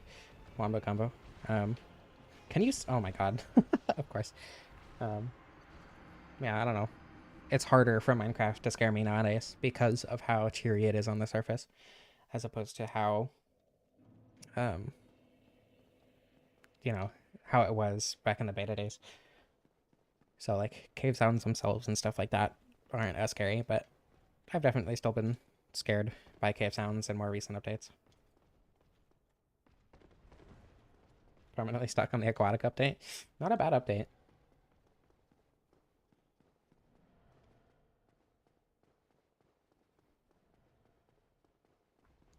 Yeah, I assume Mojang is Mojang, whatever, is mostly being driven by Microsoft because money. But I don't know. I still think Minecraft is fun. And it's not like you can't play older versions with mods and stuff. So, I don't know. Personally, I don't really have any qualms with how Minecraft is different from how it used to be. Just because I can still play those older versions and everything. Like, there's even the whole, Better Than Adventure project happening. I was really hoping that fourth attack would stagger, but damage is good, though, for how fast this thing is.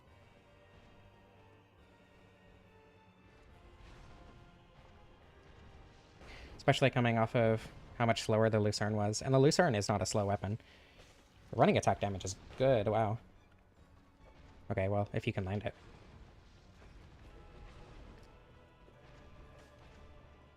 Range is less good, but that's fine.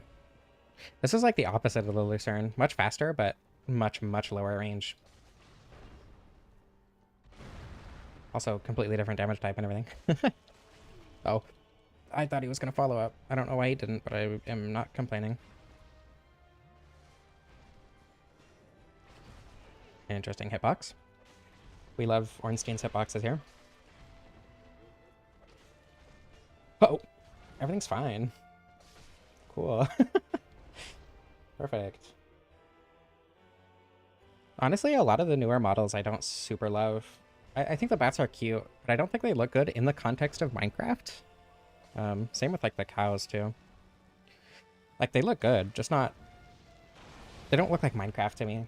And again, it's not like I dislike it or whatever. It's a pretty minor thing to dislike for such a huge game, but I do still have that criticism to give. Uh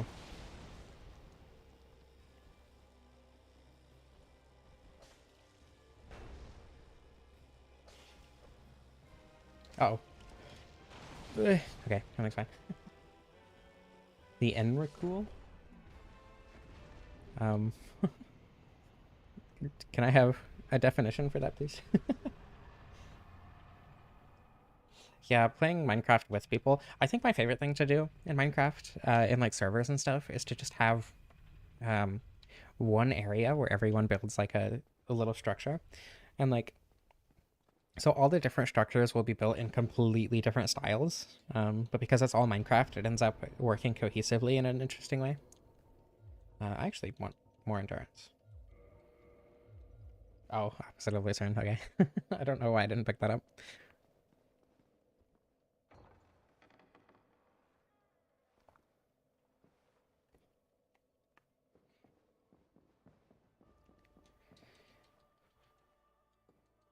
All right. Seath next. God, hour and 40 minutes to beat Ornstein and Smough.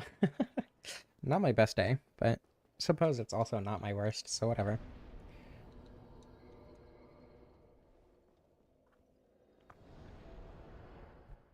Weapons I consider underrated.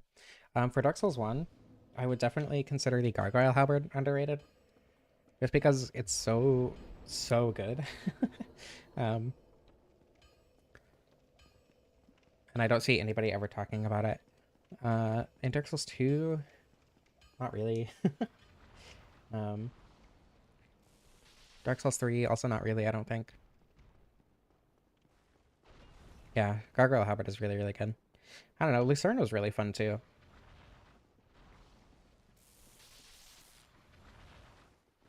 Yeah, I understand that. The way I play Minecraft is like dramatically different every time. Like every now and then I'll do just a vanilla survival playthrough. That's just normal Minecraft or whatever, but most of the time I play it, it'll be with mods. Not most of the time I play it will be with mods, but will it be like different styles of play? So like I'll go into a new survival world and say, okay, I want to build this thing specifically. So I go into the world with that mindset, and that helps me stay attached to it a lot easier. Um, Or like, I'll go into a server, or I'll play Skyblock, or I'll play, Sky Factory, that mod pack, or um, I'll do an adventure map or a puzzle map or whatever. So yeah, Black Knight Halberd is, I think it's actually technically worse for most enemies than the Gargoyle Halberd. How far are we? We just beat Ornstein and Smough. Actually, I think because you can buff, I should kill these guys. I think because you can buff the Gargoyle Halberd, it is just better than the Black Knight Halberd.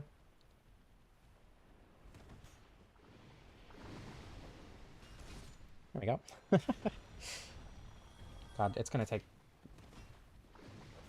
I think it's gonna take all 5 heads, or all 7 heads rather, for the Hydra, which is not exciting.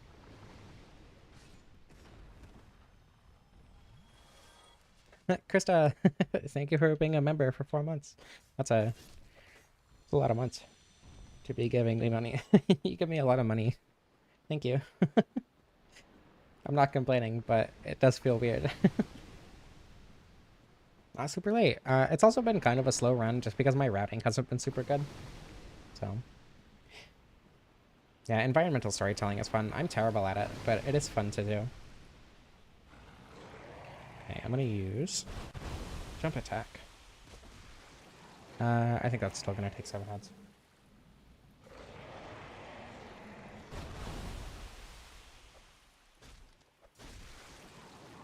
Okay, 2 R1s is better anyway. I think even if I had cut the first head off with 2 R1s, it still would have took 7, but I don't know. Maybe I can get a bleed proc. Actually, that was almost half its health con. I don't know. We'll see. Create is a super fun mod. I actually really, really love doing Create and Botania together because they complement each other very well. Because you can get mana in Botania with Create in a lot of ways. Because you can do like a TNT generator, right? And get mana with the TNT mana flower. But you can also use their like Hopper Hawks and stuff to really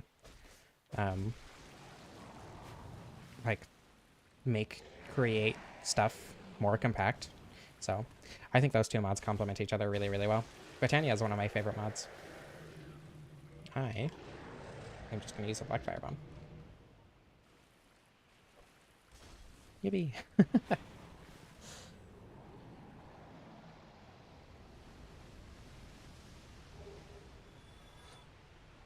Krista, I hope you are able to enjoy it when you get back into it. Minecraft is a very interesting game in a lot of ways.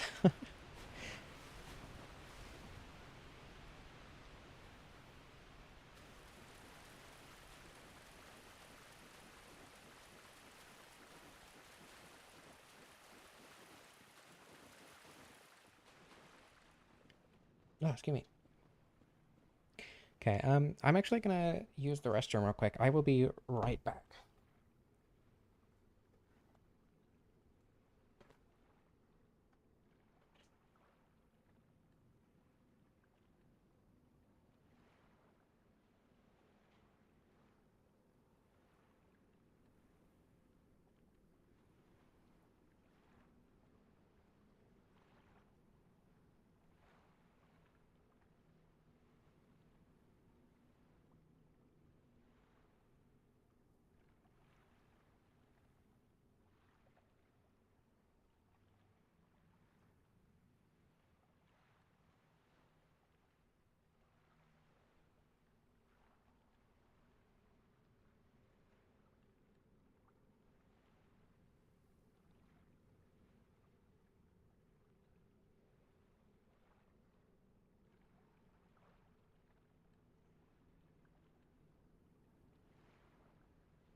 Okay, I am back. Yeah. I want to get, well, I have a Raspberry Pi 3 Model B, I think. But I want to get like a little computer styled like that. I don't think that the 3B is good enough to do it, but I want a small computer like that just to run a Minecraft server. I think that'd be fun. Because I mean, I have like my main computer obviously, and my laptop, but I use both of them frequently, so I wouldn't be able to run a server on either of them consistently. Wandering listlessly? I think wandering is one of my least favorite things to do in Minecraft, actually. I'm just gonna dog sign.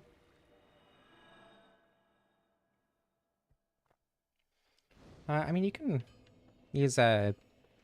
You can boot from like a USB.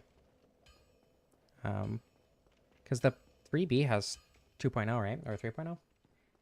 Has USB 3.0, I think. And you could pretty easily set that up.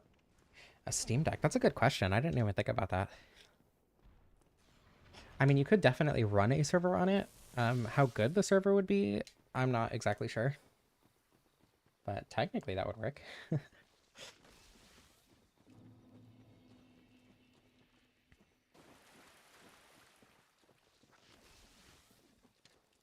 Oh yeah, I realized that I did not take my HRT this morning. If you have also forgotten to take your HRT today, remember to do that with this friendly reminder from someone else who also forgot to do that.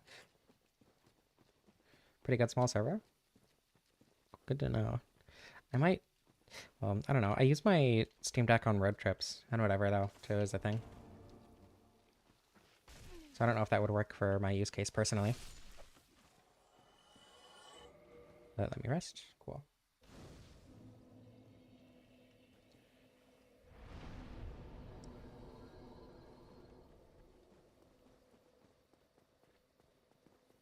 Thanks. What for?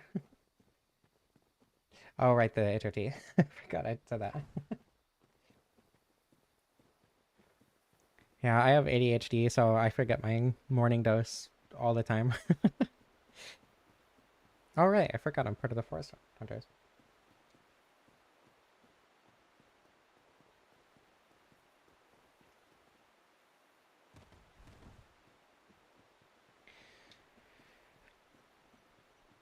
Yeah.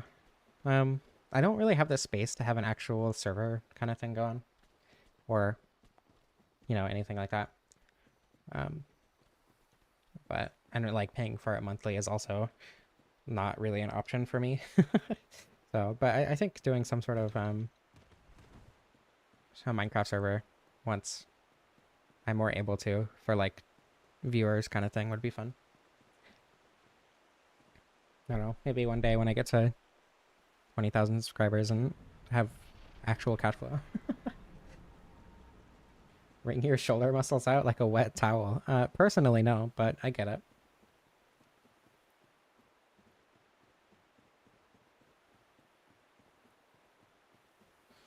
Oh, I mean specifically paying for a Minecraft server monthly.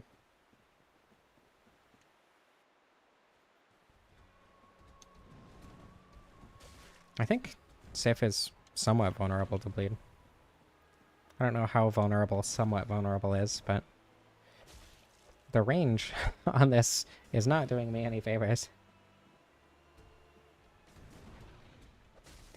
Yeah, when I worked at a casino, I definitely brought my Steam Deck with me pretty much daily because I had to wait for the bus after work, and it was like an hour and a half. So Steam Deck was very much a savior for me there. But I can't say I ever projectile vomited on my boss and got sent home before that. I don't think you should projectile vomit, Krista. That doesn't seem very healthy. There we go. Paying for a server in Minecraft. Minecraft recursion.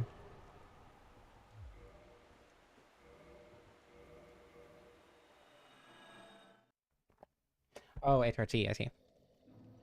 I'm glad I could help you remember. Okay, 4 kings.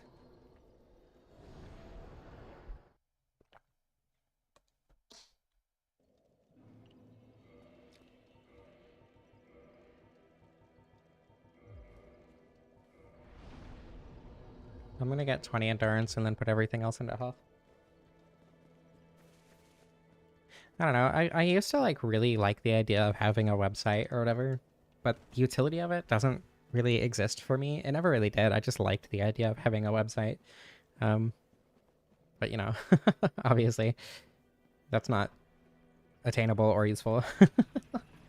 And the idea itself has also kind of lost its luster over time.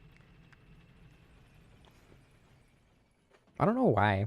I don't even know what my ideas for having a website were, but I don't know. It was just that allure of the World Wide Web. Granted, I was born in 2002, so like having that early web luster isn't a thing I experienced at all, pretty much. But you know, another classic solar pellet stream, yeah. Where I have terrible routing and it takes me almost 2 hours to get to Ornstein and Smough. Truly a classic.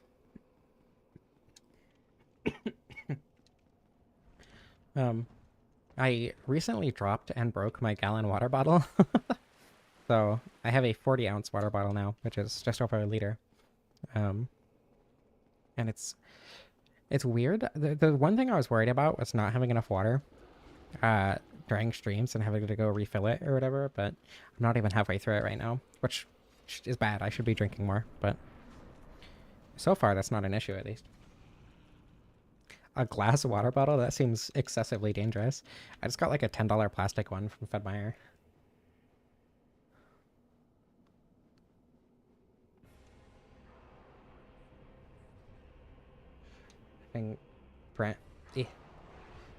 Having branches in a parallel universe. Calling it Abercrombie and Abercrombie recurring. Indeed. Oh, Four Kings Can't Bleed. This is gonna take forever. Oh no. Yeah, I can't imagine having a glass water bottle would be the best thing. If I die, I'm gonna grab the red tear stone ring, actually. What? The next one spawned already? Oh. What? I thought I was far away. No, I guess not. Okay, red tear stone ring it is.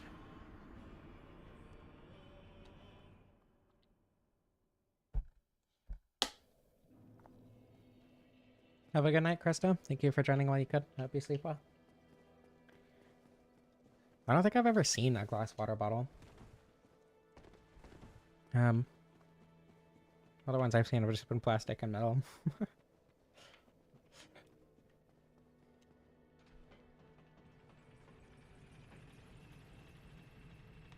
No, stay up.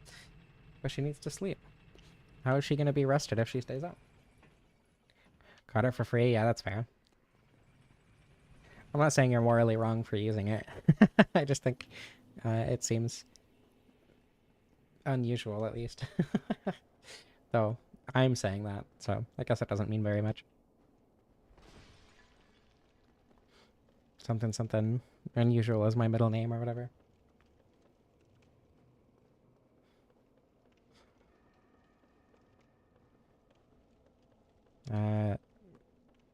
I was gonna say I might die running past the drakes to get the red tear stone ring, but the only time I've died recently trying to run past them for the red tear stone ring, it was in Remass Test, and I think their AI is actually slightly different in that, so I don't think it should be an issue.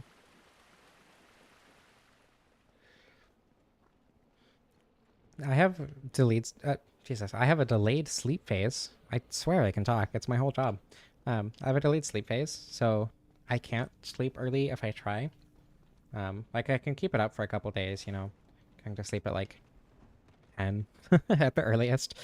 But usually I'll go to sleep around 3 or 4 a.m. Pardon me. Oh my god. Pardon me, please. Okay, everything's fine. I don't think it's annoying. I actually like having a delayed sleep phase. Just because of my schedule. But yeah, normal jobs are not good for that. Oh, RTSR means I'm gonna have to break favoring protection. That's not actually not a big deal. I don't care. I don't know. I worked night shift and it ended up working out fine, so it wasn't a huge deal for me. And now, obviously, I work whenever because this um, is basically my job.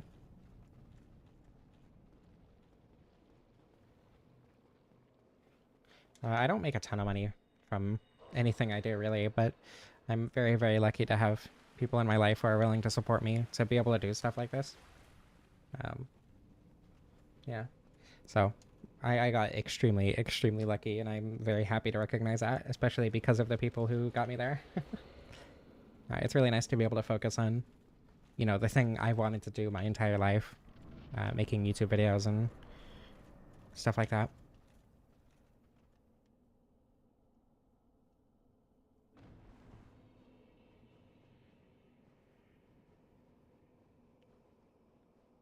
Oh, right. There we go.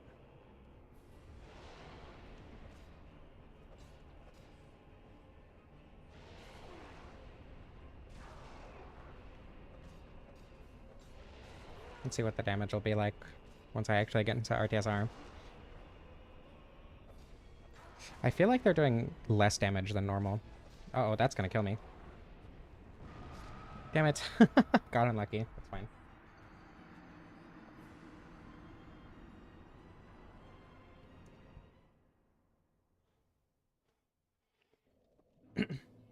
I don't exactly have money to throw away, but um my the partner I live with is very happy to support my living situation while I do this. And like I make enough money to pay for my HRT and my phone bill and stuff. So it's just like rent and food. And she makes enough to make that viable. Um, and then actually I have another partner moving in soon who will also probably be getting a job. And again, I'm super, super lucky to be living in that situation. Oh yeah, fail. Yeah, true. That's fair.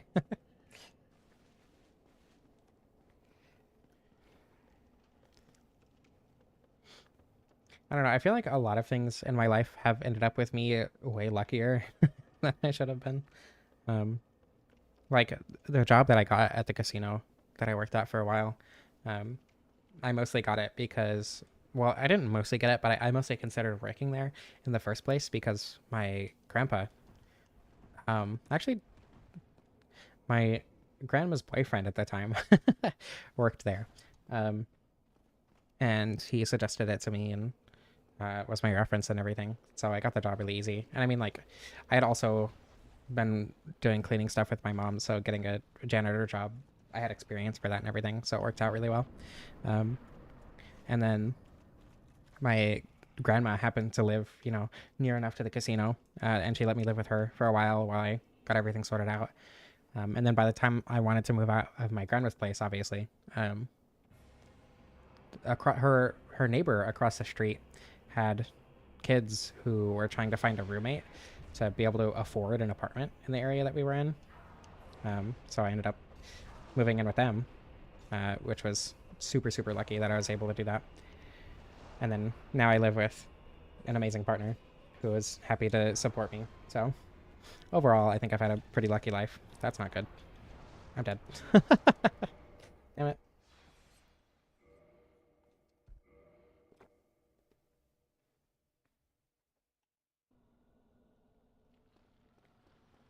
I might actually die on my way down from getting hit by a ghost. That's not unlikely. Or falling onto that platform. Hey, suddenly needle. Okay. This is the one, probably. I just need to get lucky with it not spamming grabs and explosions.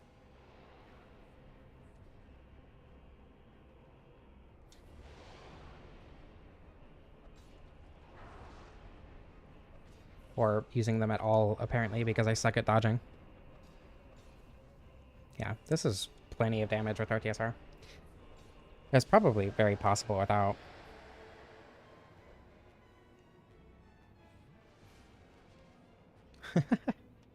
Thank you for liking the stream. If you haven't done that and want a reminder to like this stream, please like this stream. for everyone else who has not done that and is enjoying the stream. Ooh, sweet spot damage. Okay, I mean, that works. What? Why did the camera do that? Everything's fine. It's okay. Calm down.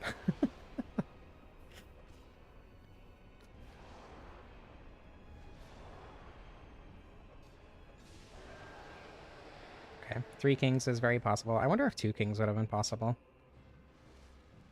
I doubt it. Well, maybe. I don't know. If I had managed my stamina perfectly, potentially. Alright. RTSR, my savior.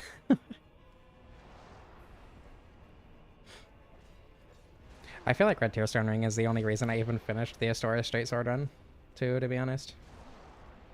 A lot of weapons with low damage that become viable because of the Red Tear Stone Ring. Viable is a strong word, but usable.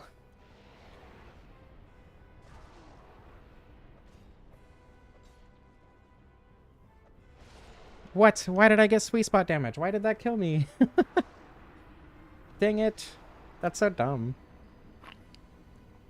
I don't know why I'm upset. It's just... Okay, that was fine. Don't get upset. It's fine. It's just Dark Souls. This is supposed to happen. This is how this game works. Sorry. I shouldn't be getting upset at Dark Souls after 1,000 hours. I'm sorry. I apologize for my outburst. I say that as if other streamers don't freak out when they die to something that is also entirely their fault too. I don't know. I like to be more... I attempt to be more chill, I guess. That said, I guess it kind of depends on how you define chill, because a lot of the jokes during these streams I wouldn't consider to be in that vein.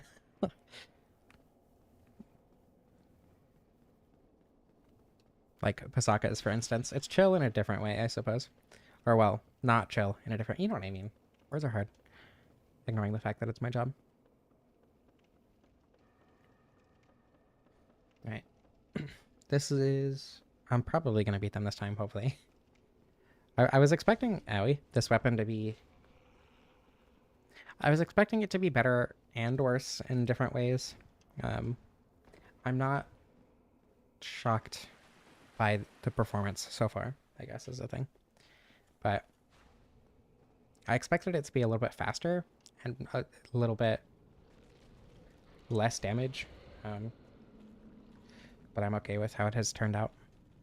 I guess it's less like the whip than I was thinking as well. Okay, I was scared I was gonna hit that. Just because the whip was like very, very viable, especially with the Red Tear Stone Ring, because of...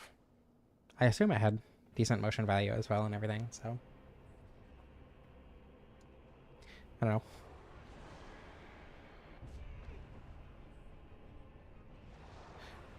Dark Souls 2 feels like it's in slow motion. Yeah, I see what you mean. Okay. Doing 4 Kings hit lists should not be difficult. I do this so often.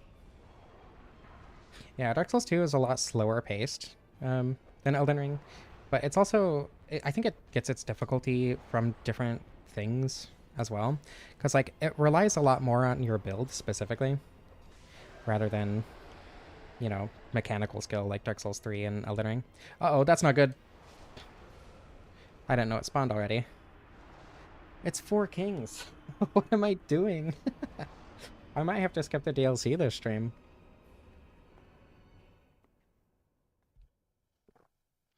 I don't know if I'm going to be able to do it. Damn, I'm really not looking forward to Sif now, or to Seath now. I haven't struggled on any boss so far, and then the 4 Kings, the one that I consider to be my favorite of the 4 lords, and is also not exactly difficult, compared to like Nito, is the one I'm struggling on. Jeez. Maybe I shouldn't have broken favor and protection. I might need that crutch for the rest of the game. It's fine. Everything's fine. It's Dark Souls. We expect this to happen.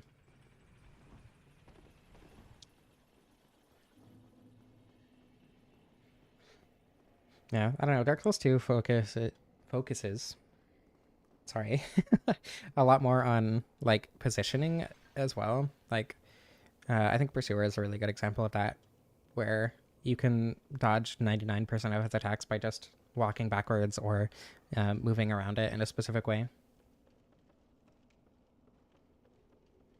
Um, or like the Ruin Sentinels also teach that really well, where like your actual position in the arena itself matters a lot, um, but also your positioning relative to the boss as well.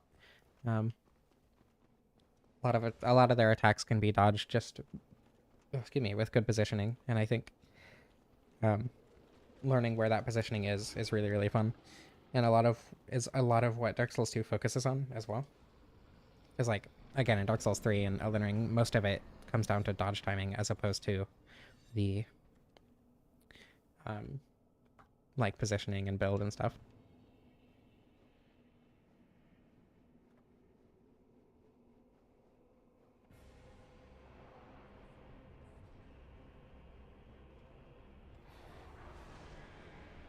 Way more akin to real life.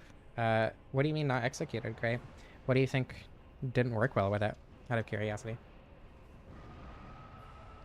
Personally, I really like the animations in Dark Souls 2. I think they feel super weighty in a lot of ways and feel really good to use. And like positioning for your specific weapon and stuff too. Oh my goodness. Uh oh. Okay, the other one is spawned. I need to pay attention to that this time.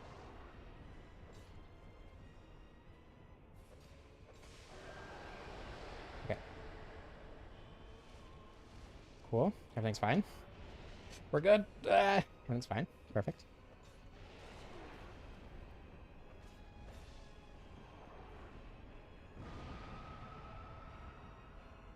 Applicable to the target market.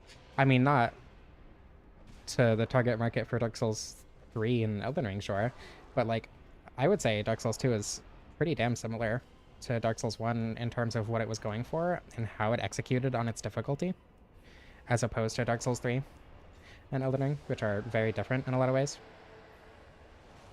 Okay, perfect. Thanks. Thanks for the... Okay. Everything's fine. Assuming I don't get hit now.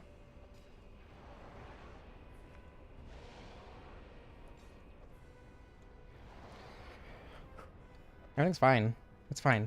It's just the Four Kings. I know this boss. I fought this boss a lot. I fought this boss with nothing. Yeah, Dark Souls 2 feels great to play. I would agree. That was risky. There we go. We did it.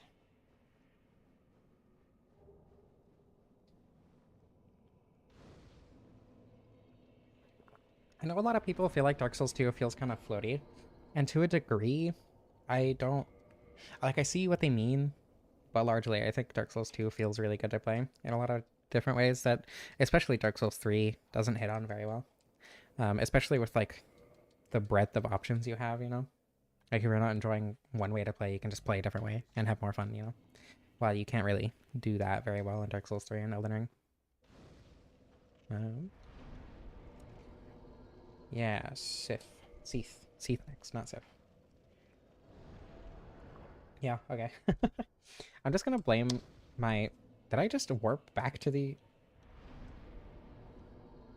Yeah, I did, okay. I meant to hit in Orlando.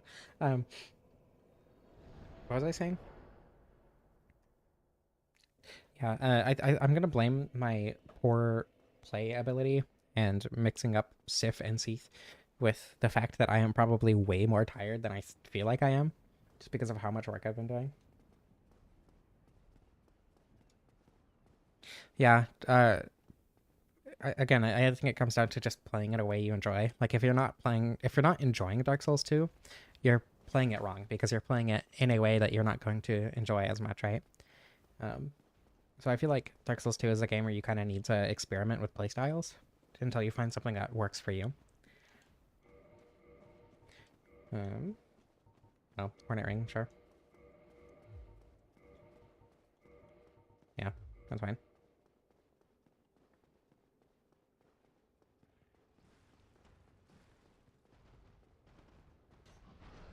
Ugh, that went so much farther than I was expecting it to.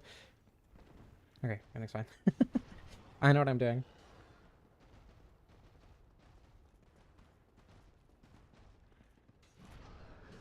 I don't know. In my experience, a lot of people actually really like Dark Souls 2. It's just like the loud majority, or rather, the loud minority who don't like Dark Souls 2. Um, at least that's what I've noticed.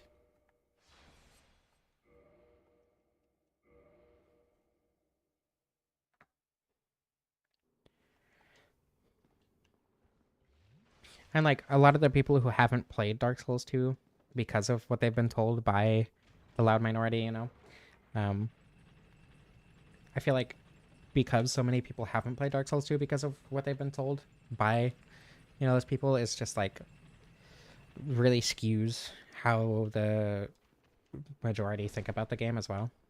So I don't know how true that is, but that feels accurate from talking to a bunch of other Souls-like fans. Yeah, it does have solid review scores, didn't it?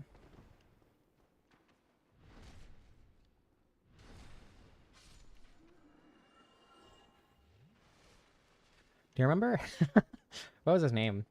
Mahler, I think. He did a whole like 7-hour response series to H Bomber Guy because H Bomber Guy said he liked the game. Owie. I'm gonna come down here. And then Mahler just like straight up lied about most of the stuff that he complained about. No, that sucks.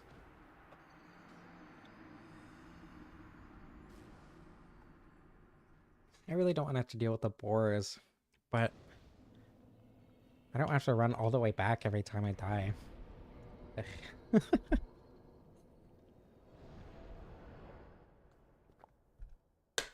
I was going to attempt to write a script, not write a script, to finish a run today after I stream, but I don't think that's a good idea. 4 guys who are dead and also stupid. Yeah, something like that.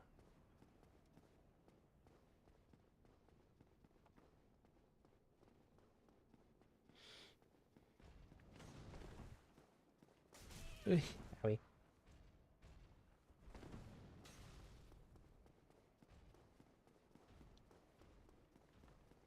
I don't know. I think, yeah, I just think it comes down to the majority of people not having played Dark Souls 2, especially because a lot of people who are into the Souls games got into them because of like Bloodborne and Dark Souls 3.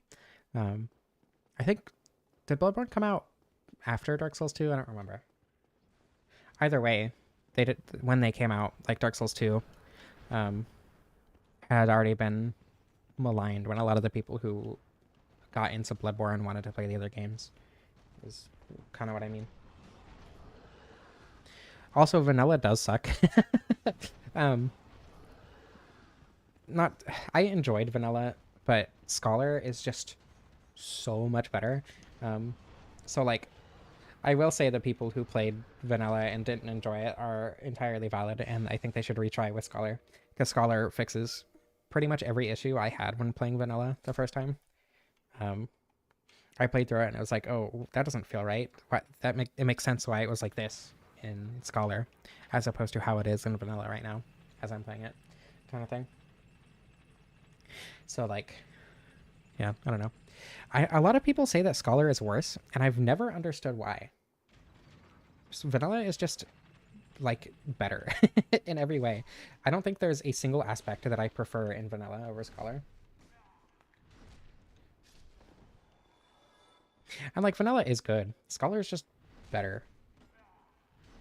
It is a very, very different game. So many things are different. Um, the the methods of progression themselves are different in a lot of cases.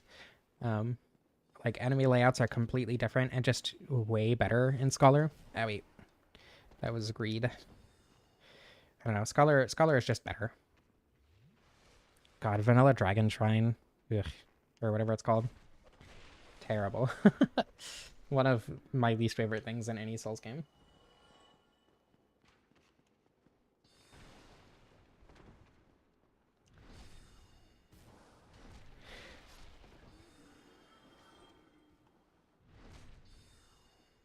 It's not nuanced though. Like there are major differences in how the progression of the game is. Like it's not nuanced. It's just you play the game vastly differently. It's honestly hard to compare them in a lot of ways too, just because of how vastly different they are. It's not nuance. It's just different. Fume sorceress? Uh, what is the fume sorceress? I feel like I should know this. Dark Souls 2 has the Desert Pyromancers in the base game. Or the Desert Sorceresses, rather. So that's also a huge plus. Has Ornifex. Dark Souls 3 doesn't have Ornifex. Vanilla has Ornifex, actually. So, like, you know, Vanilla's still a good game. Right down the road.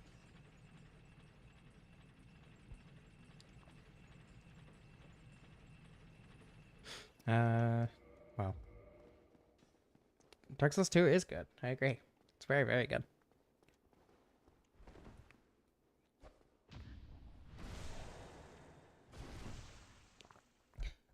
Oh my god. That is a brutal animation. Jesus. Magic lady with the sick leather armor. I don't think I know who you're referring to still. Well, yeah.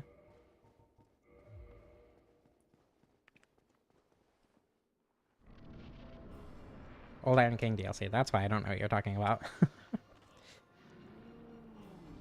I've beaten all 3 DLC, but I haven't played them very much.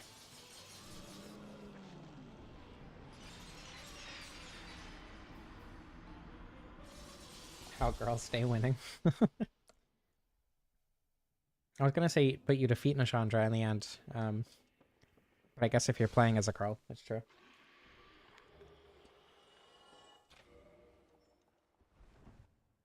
Oh, I should rest. Nah. It's fine.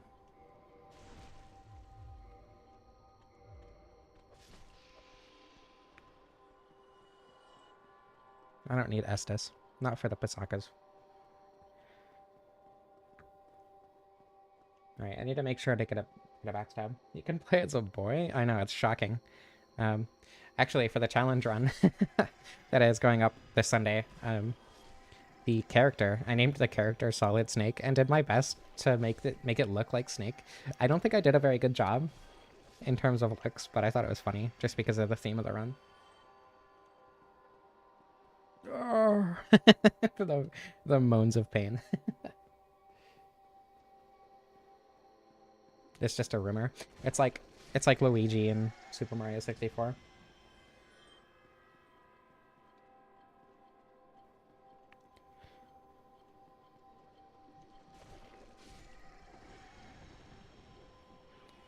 Okay.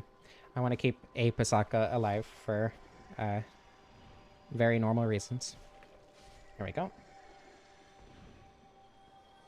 Okay, do the thing. That's not the thing. The girlies are out. There we go.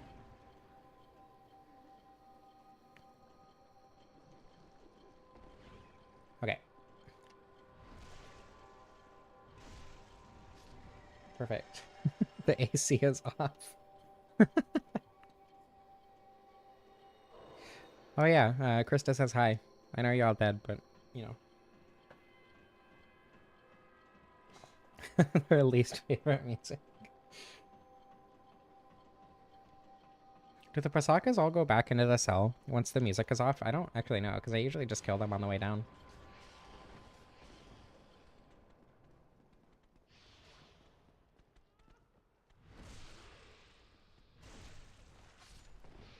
Whoa, hey! Calm down.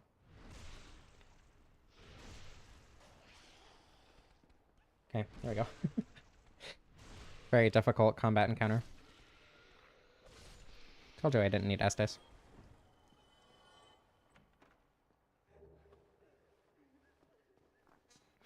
I might regret not having Estes on my way up, but it's fine. Well, I know if the music is off and they're like already in the cell, they will attack you if you enter the cell. But I don't know if they like return to the cell once you turn the music off.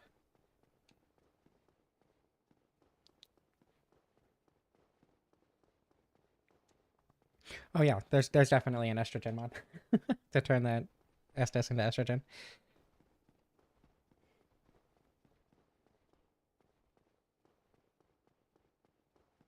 A Pasaka spike weapon? That'd be cool. I don't know. I feel like just a mod to play as a Pasaka would be better though.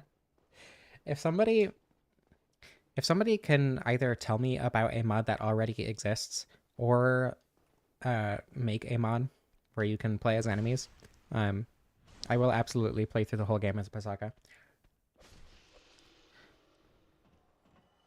That sounds fun.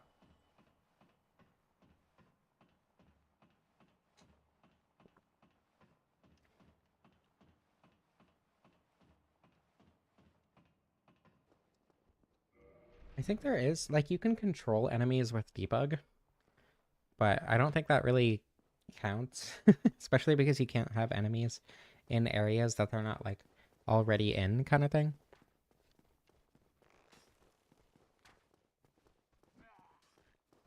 Other than that, though, I'm not really sure what else you could do.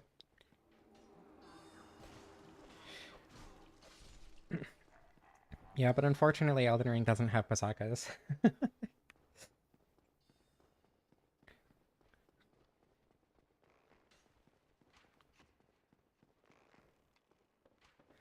Otherwise, I would definitely do that.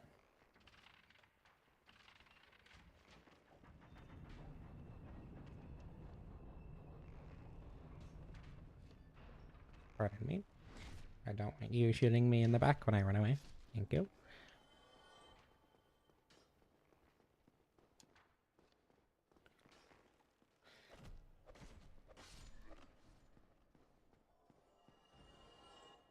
Doesn't seem difficult to port enemies to Elden Ring? Huh. Oh yeah, I guess there are those like boss versus boss videos, huh? And also, FromSoft is literally putting Dark Souls bosses in Elden Ring for Night Rain. Um, as far as I know, I should be allowed to stream Night Rain also. So I am planning on doing that for the second session. I won't be able to for the first. I will be playing the first one, but the second session I do definitely want to stream. Estrogen and testosterone flask.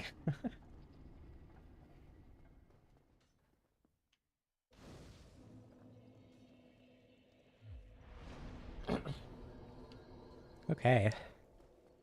Seath.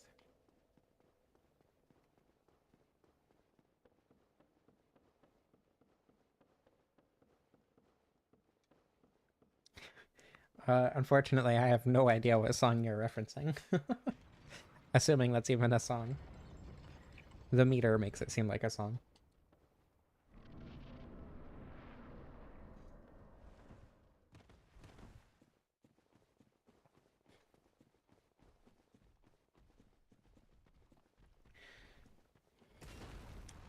Right, hopefully I don't have to run all the way back down to Seath.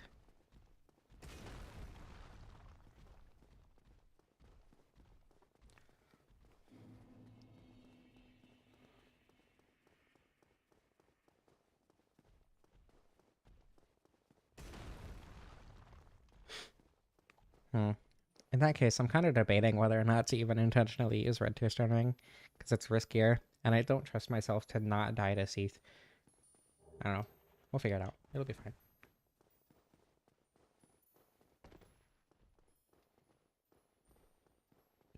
Bionicle.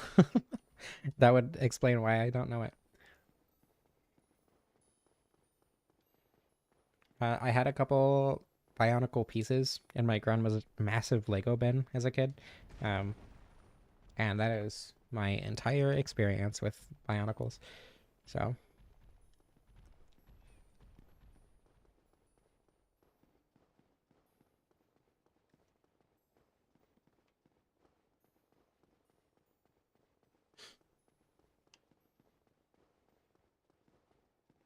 Oh god, a climb is gonna be really annoying if it ends up getting in the fight.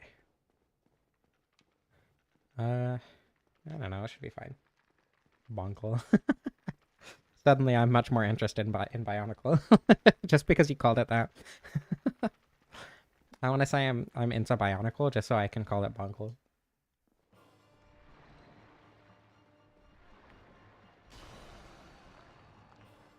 Yeah, but then you have to run past Seath to get to the crystal, of course. Um, like, yeah, that would mean no clam, but then I'd have to run past Seath to get to the crystal to even start the fight, which I think is just more annoying. Especially since Seath can deal the majority of the damage to the clam. Everything's fine. Gonna go ahead and...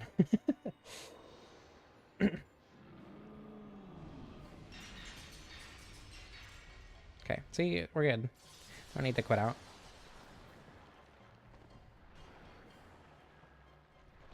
There we go.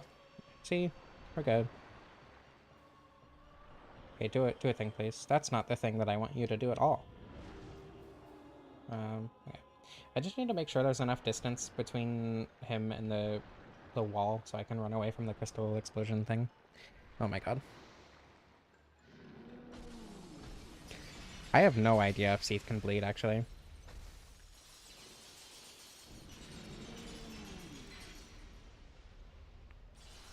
Time to pull a muscle. Yeah. Oh my god. What are you doing?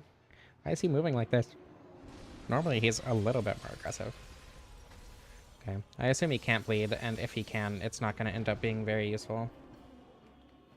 Okay. At the very least, I don't think Red Tear Stone Ring is going to be necessary, being that risky. Oh.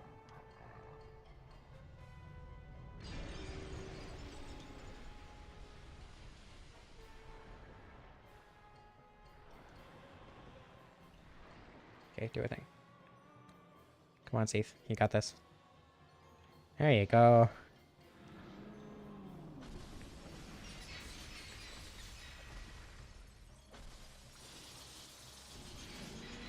Cool. Hey, nice. Giving me another attack opportunity. Thank you so much, Seath. Seath has been kind of nice this time. That's rare.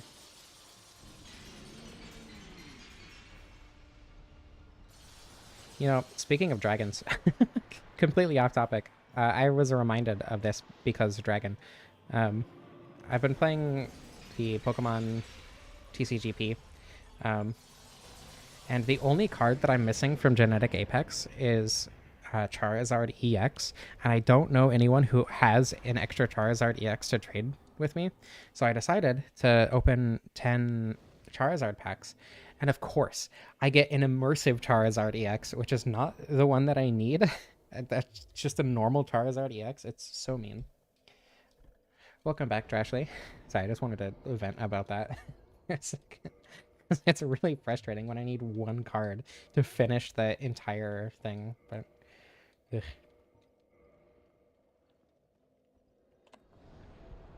I'm gonna go to Bed of Chaos, because I feel like Bed of Chaos is gonna be easier than Nito, and I want those couple extra levels. I have 2 immersive Charizard EXs, but I don't have a normal Charizard EX, and I don't think I can trade the immersive for a non-immersive. Otherwise, I would totally offer that, but I don't think that the game lets you trade that way.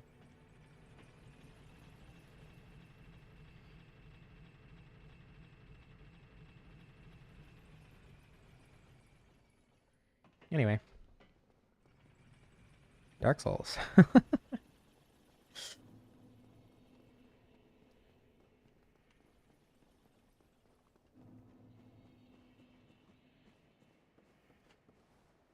You know, Fashion Souls. I don't think I've ever actually picked up this set. That's not true. I picked it up like once ever. I don't usually go for fashion in the in the streams, but I think this was worth it. I forget the set is even in the game a lot of the time. The witch gloves I also feel like are... You can't really see them with this weapon, but I feel like they fit with the weapon. I guess I could also just start killing Logan for the big hat. Does he drop it if you kill him, or do you have to specifically wait until he goes hollow? Actually, I don't remember.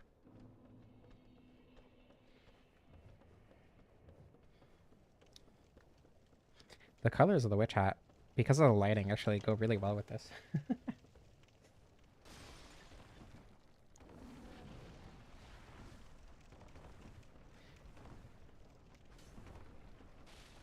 There we go.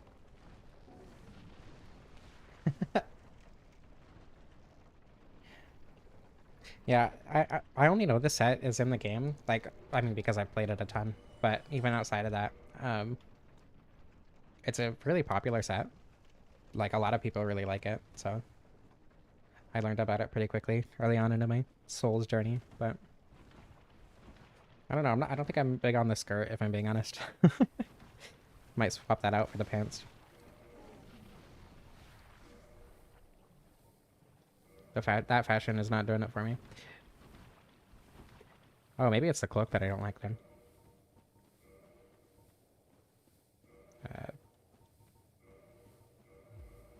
Oh, that's the gold hem tips.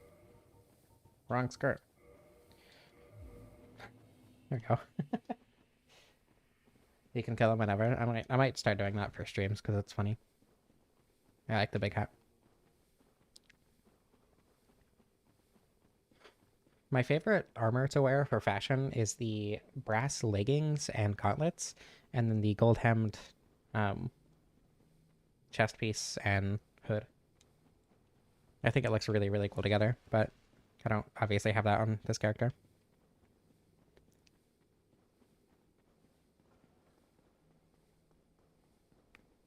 It's what I used for the thumbnail of the double speed video, which also got destroyed in the algorithm.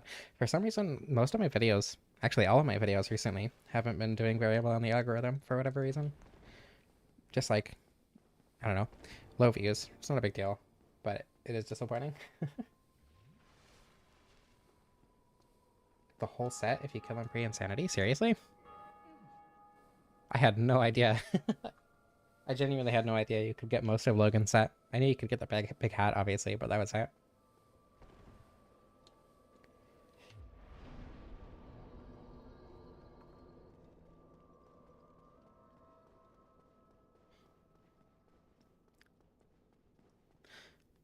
I don't like talking about, like, analytic stuff in videos and on streams and stuff. But, like, I don't know. Like, the stick only video that I uploaded a couple weeks ago, that is still sitting at, like, less than 1,000 views, which is the first video that's happened to in a long time. And the last time that happened was with my Majora's Mask Without a Sword video, I think. Well, actually, the CarQuest video, but that one doesn't count. I don't know what happened. Like, it sucks because I did put a lot of time into that, but it's also like, I don't know, it happens, whatever. One of these days I'll get a video that does as well as Unremarkable in Odd Places in Dark Souls. The Demon Souls one also got really heavily dropped in the algorithm. A lot of people just didn't know that I made a sequel to that in Demon Souls, and like even wanted to watch it, so I love the algorithm. The stick video got one of my favorite comments ever. They said the chosen undead picking up a stick they found and never letting it go is very puppy girl coded. I think I ended up pinning that comment actually. I really liked the thumbnail for that one too. I thought the thumbnail would have attracted clicks, but here we are. I don't know. I've kind of been experimenting with my thumbnails a lot just because I'm not going to deal with them. Just because, you know, obviously a significant number of my videos aren't getting very many views. And I'm really proud of the one for the run coming out this Sunday. I mean, it's up for members, so you can see the thumbnail right now. But it's going to be public on Sunday. I think the thumbnail works really good for what the run is, and also looks really nice, but we'll see how it performs, I suppose. I don't know. Whether or not the thumbnail that I upload even matters all that much is to be seen. I think it's more just down to YouTube deciding to recommend it to the right people and whatever.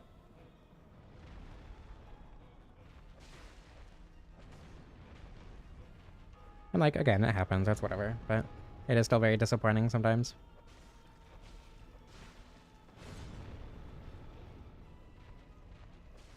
Especially when a random video I made in a day gets like almost 10,000 views on a second channel that has like 300 subscribers right now. I don't know, I liked that video and I'm not like upset that it did well, but I think it's funny that that video did incredibly well compared to videos that I put a lot of time into on my main channel. I don't know. It's whatever. I'm not complaining, I'm just commenting on it because I think it's funny.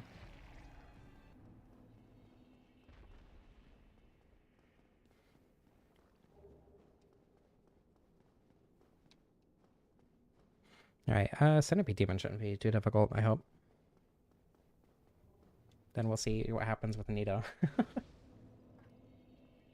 Who knows, I'll probably die 4 times for the Bed of Chaos. I very much can see that happening. I do not see that as unlikely, I guess.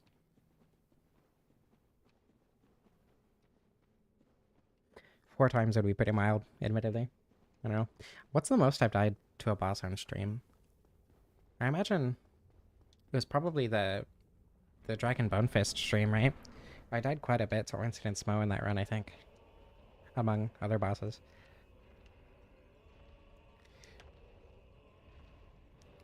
I feel like a lot of the time I end up dying a bunch. I'll just like cheat and skip the boss so the stream isn't like boring to watch or whatever, but I don't know.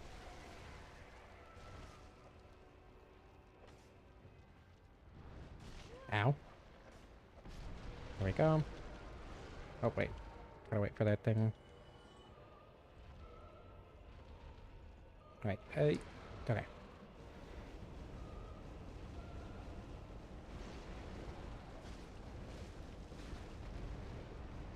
I wonder if the Centipede Demon can bleed. I don't use bleed weapons very often. And when I do, it's like, oh, it can bleed. It's like the life on Seath, so. Hello, Sandy. Welcome to this stream. I watched a stream this morning before I started streaming, and now I'm here, so it's been a mostly good day. I died too many times to the Four Kings, but I don't think I've died since then, so could be worse.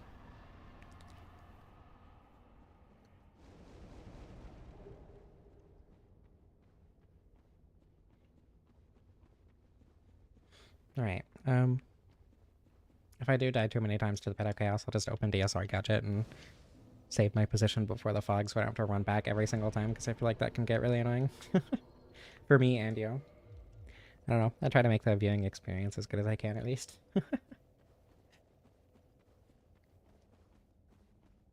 We'll see what happens.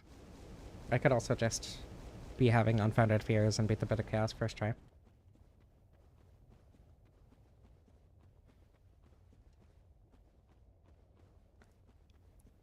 It's pretty easy to grind for runes and Elden Ring, though, isn't it?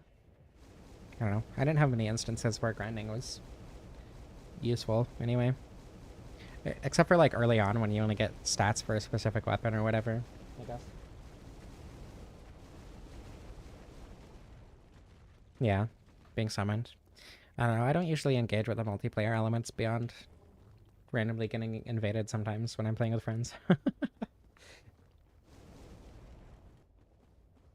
And, like, most of my multiplayer experience with Elden Ring is seamless co-op as well.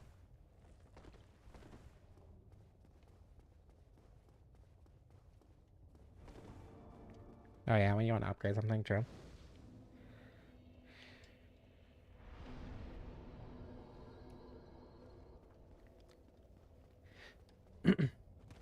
Alright. Am I gonna fail the first jump to get to the second, or to get to the left side, or am I gonna get weirded 3 times? I feel like it's a coin flip between those two at this point.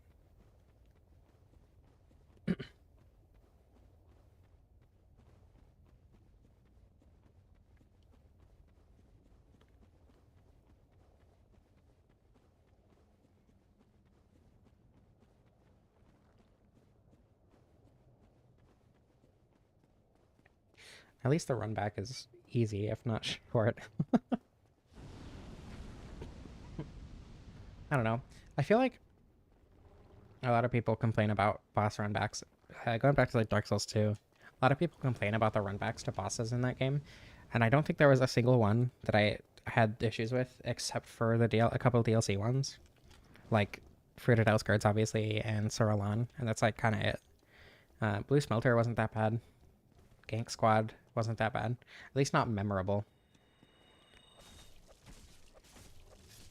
So, I don't know.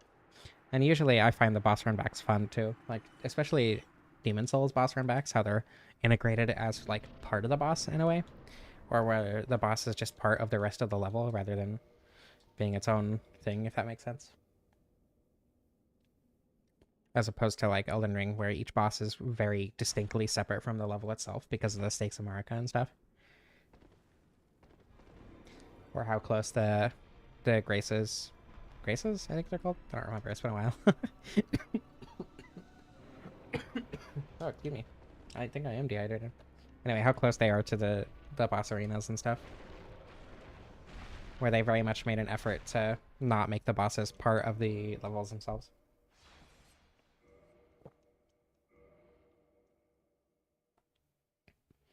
Okay, I have drank water. Hopefully I will not have any more coughing fits.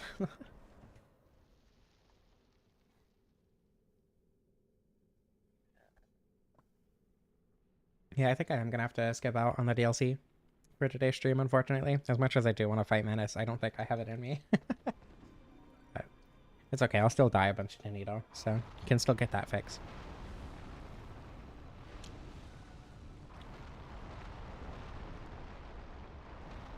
Alright.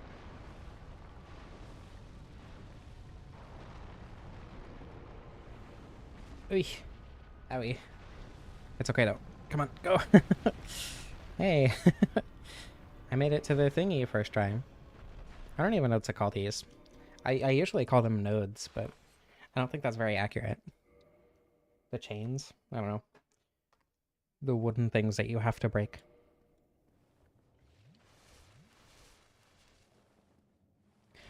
Okay, so that means I'm gonna get bearded several times. That's fine. I can deal with that.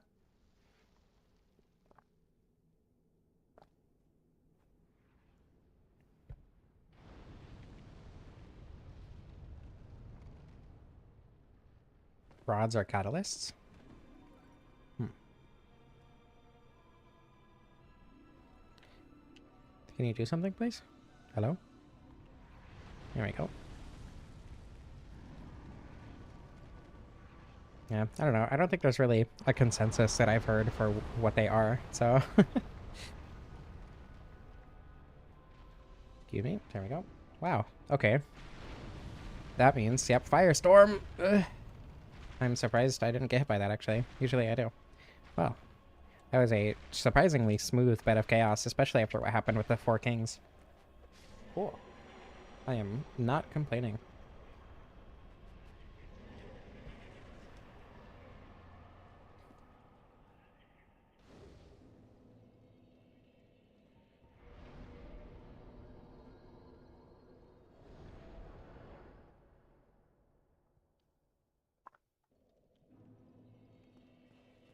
Okay, yeah, endurance will probably be more useful than vitality. I don't know how true that is. Vitality probably would have been useful too, but it's fine.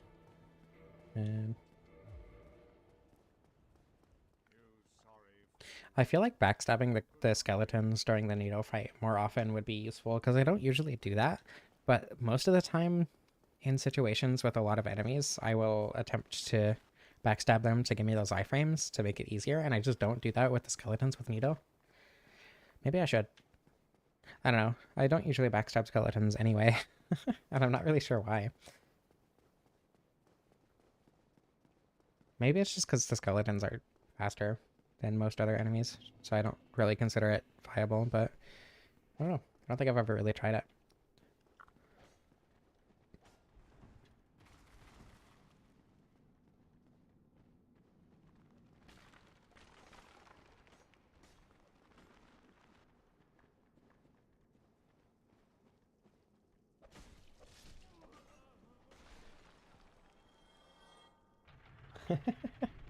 The estrogen flask mod. Maybe I should install that. I feel like that would be topical.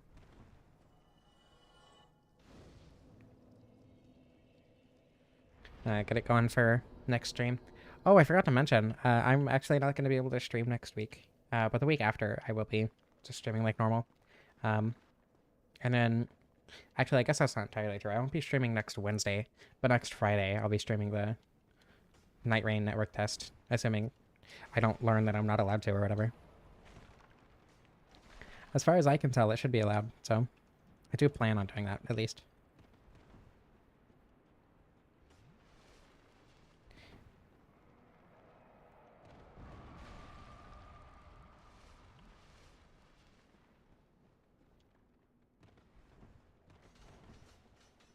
I feel like the skeletons rolling are just way more dangerous than the bone wheels, because the bone wheels are super easy to strafe, but the skeletons have way better tracking. So like the thing that everyone thinks of as the annoying, dangerous rolling enemy isn't to me. And I don't know how common of a sentiment that is among other people who play the game like I do. Alright, let's see how terrible our damage is. Hey, you know, could be worse. Might have to actually engage with his second phase. Never mind. Or their second phase. Didn't mean to misgender the Pinwheel family. I kind of forget they're a family. That's not just the father.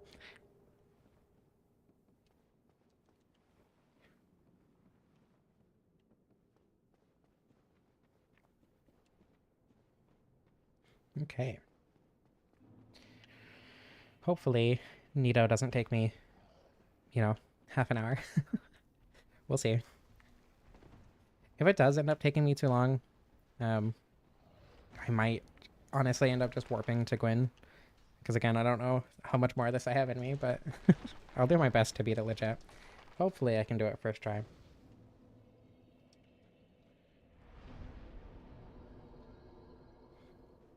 I will honestly be surprised if I don't end up running off a ledge on my way there. That usually ends up happening during streams. Even though I know how to navigate this place extremely well, even in the dark.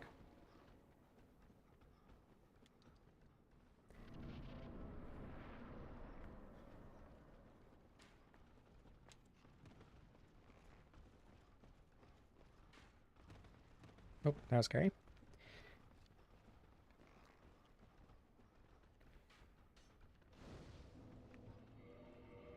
There we go.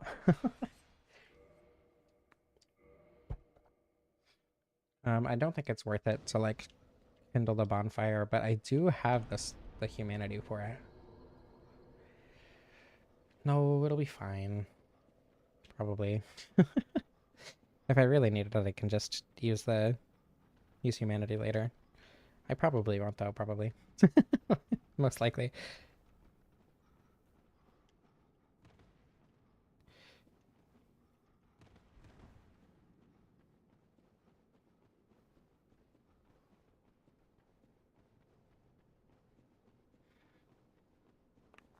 Alright. Surprisingly, or well, I guess don't speak too soon, but I haven't randomly ran off a ledge.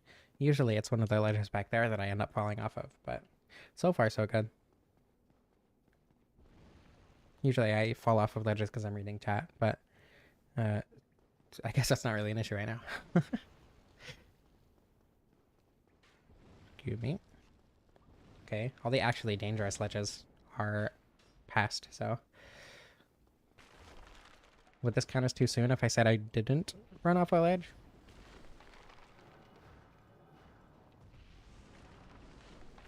Oy. Of course, I got hit by the fireball, though. Maybe I should have kindled. Just for that. Okay.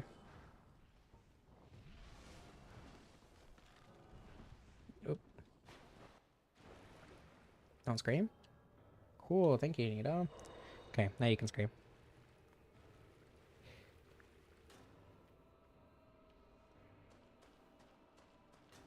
Wow, I am shocked that he's not screaming at me right now.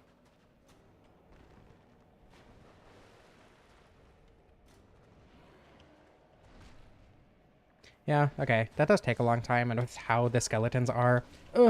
I didn't... Okay. I don't know if you can actually escape this crab. I'm not entirely sure. You can. Cool. That's good to know.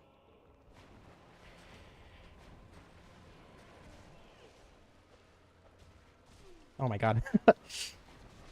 Maybe the speed is an issue. And of course, one skeleton gets away unscathed. Okay. Hi, Lamb. Welcome. God, the range on this weapon is not good. I didn't even consider that as a potential issue. I'm just not dealing much damage to him because I can't hit him. I do not want to anger them. Ugh, that's fine. Oh, there's an awake skeleton. Please. Okay, healing's back. Thank you for having the hitboxes you do, Nito. I appreciate that. Oh my goodness. Less so to the skeletons and terrain, but Nito himself is fine. Okay.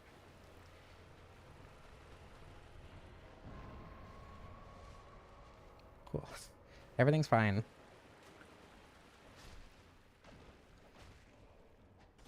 Oof. I wonder if I should be using the strong attack more, honestly. I wonder if that has more range or something. It is significantly slower. Maybe not against the skeletons, at least. Ow. Stop it! Please. Oh my goodness. Run. Everything's fine. I'm glad you're enjoying your food. And that you have enjoyable food. Okay, so far so good. Come on. Please be kind to me. Let me not have to fight Nito more than once. I paid my comeuppance on the Four Kings. Okay. Please don't get mad at me.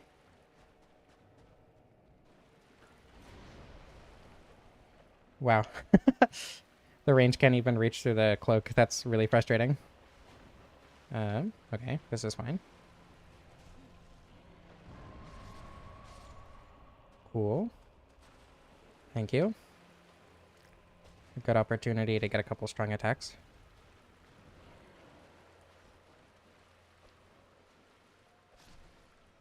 Tried to parry me. What a jerk. Ow. Come on, greed. Okay. First try.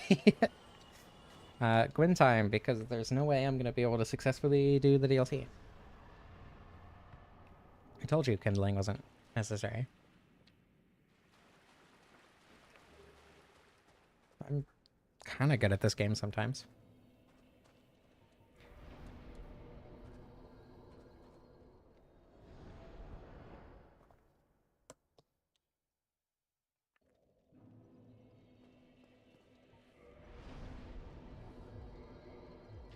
And I have, yeah, running equipped, so.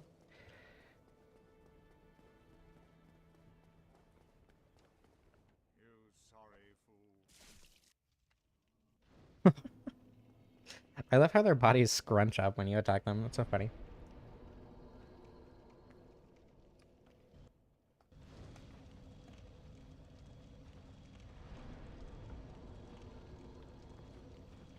Okay. I think if I just parry off of muscle memory instead of like trying to time it, it should work. Because the parry timing doesn't seem too dissimilar from shield parry timing. Like, yeah. Looks like a very similar animation, if not literally exactly the same as the medium shields. So, instead of trying to time the parry, I should just work off of muscle memory and it should be fine. Hopefully.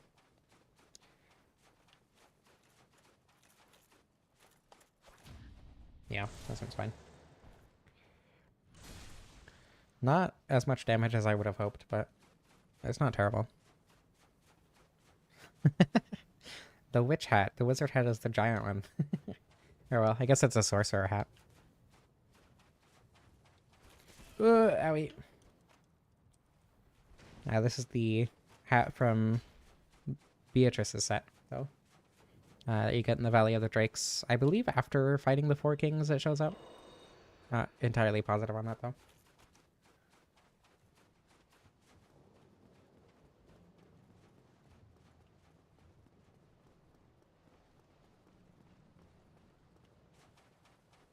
I'm pretty sure. Amy? I didn't usually pick it up, but I thought it was funny.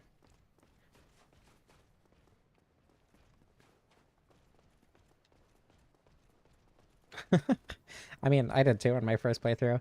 Partially because I was trying to learn how to parry from them, especially because I wanted to parry Gwyn. But also just partially because I was terrible at the game at the time, obviously, because it was my first playthrough. Yeah, the tiny walkways aren't the easiest to get past them on, especially because of, or especially if you're not good at parrying them. Yeah, true. There's no shameful amount of times. Um, Actually, I was very lucky with playing the Switch version because the one specifically on the tiny walkway would just like his AI would just break sometimes and he'd just stand there and let me kill him. I don't know why that happens, and I don't know why it was specifically on the Switch version because I've never had that happen on PC, but you know. Oh wait, we can do true Pegpa. I forgot. I mean, doesn't matter if he's grabbing. Oops. Owie, please. No. I can't believe I died to Gwyn. Especially when I had an opportunity to do actual Pegpa.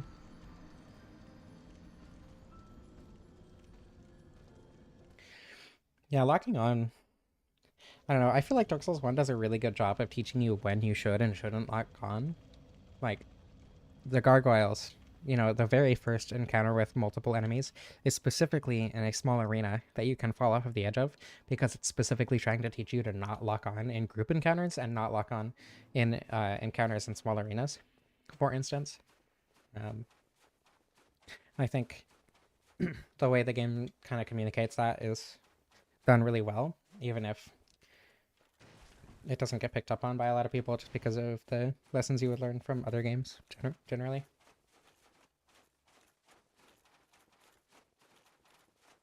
I would say there are even fewer places that you should be locked on in Dark Souls 3 personally, but I suppose it depends on your playstyle. Also, it's true that Dark Souls 3 has omnidirectional rolling, and that also encourages being locked on constantly. And it's one of the reasons that I very, very much enjoy only being able to roll in 4 directions when you're locked on in Dark Souls 1. So, I get it. I kind of wish Dark Souls 2 had 4 directional rolling when locked on, actually. I think that would have made more people enjoy Dark Souls 2. And I mean, I would have also enjoyed it more, I think.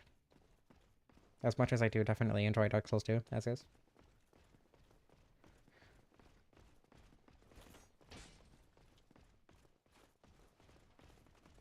Pardon me. Oops, excuse me.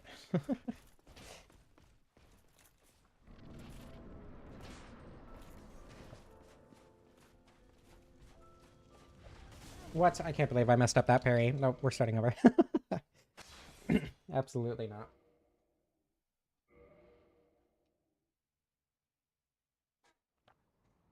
I honestly don't like Elden Ring animations that much, especially compared to Dark Souls 2 animations. Yeah, I mean, I don't know. Isolating encounters feels like a very common thing to do in the Souls games. And it does work a lot of the time. I messed up the true Pigba. That's messed up. Oh my god. What's wrong with me? You know what? I'm gonna go ahead and do this.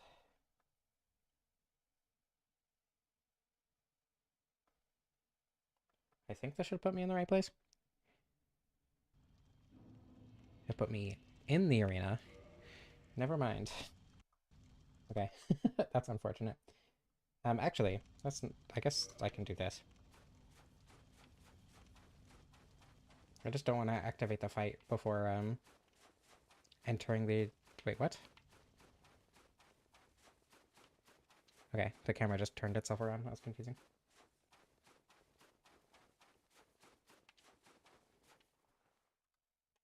There we go. Very normal Dark Souls gameplay, I assure you. And I'm going to store my position in case I die again.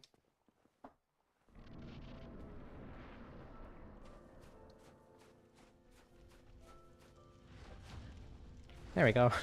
It's like it never happened.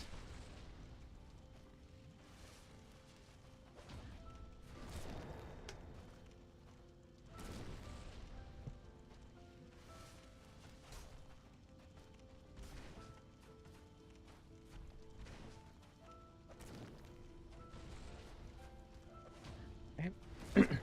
Back into the rhythm after he tried to mess me up. Okay, maybe True Pegba doesn't work with the claws. Oh, is it because the Hornet Ring? I don't think so. Wait, what? Ugh. I was expecting a follow-up and it didn't happen. And it confused me and killed me. Okay.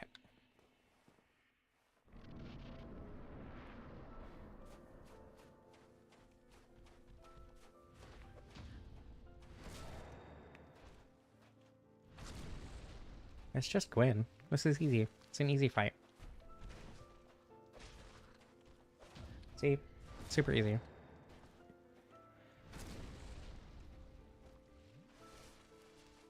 Just getting kind of unlucky with the attacks, I think. And also being tired, making it impossible for me to respond to certain attacks in certain scenarios.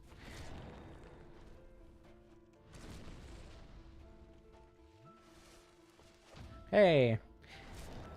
Reaction period, the fast slash too. What do you know? Maybe I'm not too tired to be playing the game. Alright, there we go. Jeez. 3 hours and I didn't even do the DLC. Yeah. Dark Souls claws, are they good? I don't know. Not really. They were better than I expected, I guess, in terms of damage in a lot of ways. But definitely would not recommend using them, I don't think. Though I take that with a grain of salt because my experience is skewed with me being tired right now, so not really as valid. Yeah. My thoughts exactly. Yeah, thank you all for watching. I hope you enjoyed it. They look awesome sheathed. That's incredible. Thank you all for watching. I hope you enjoyed. I love you all, and I don't know how to end this. Oh, if it would let me end the stream.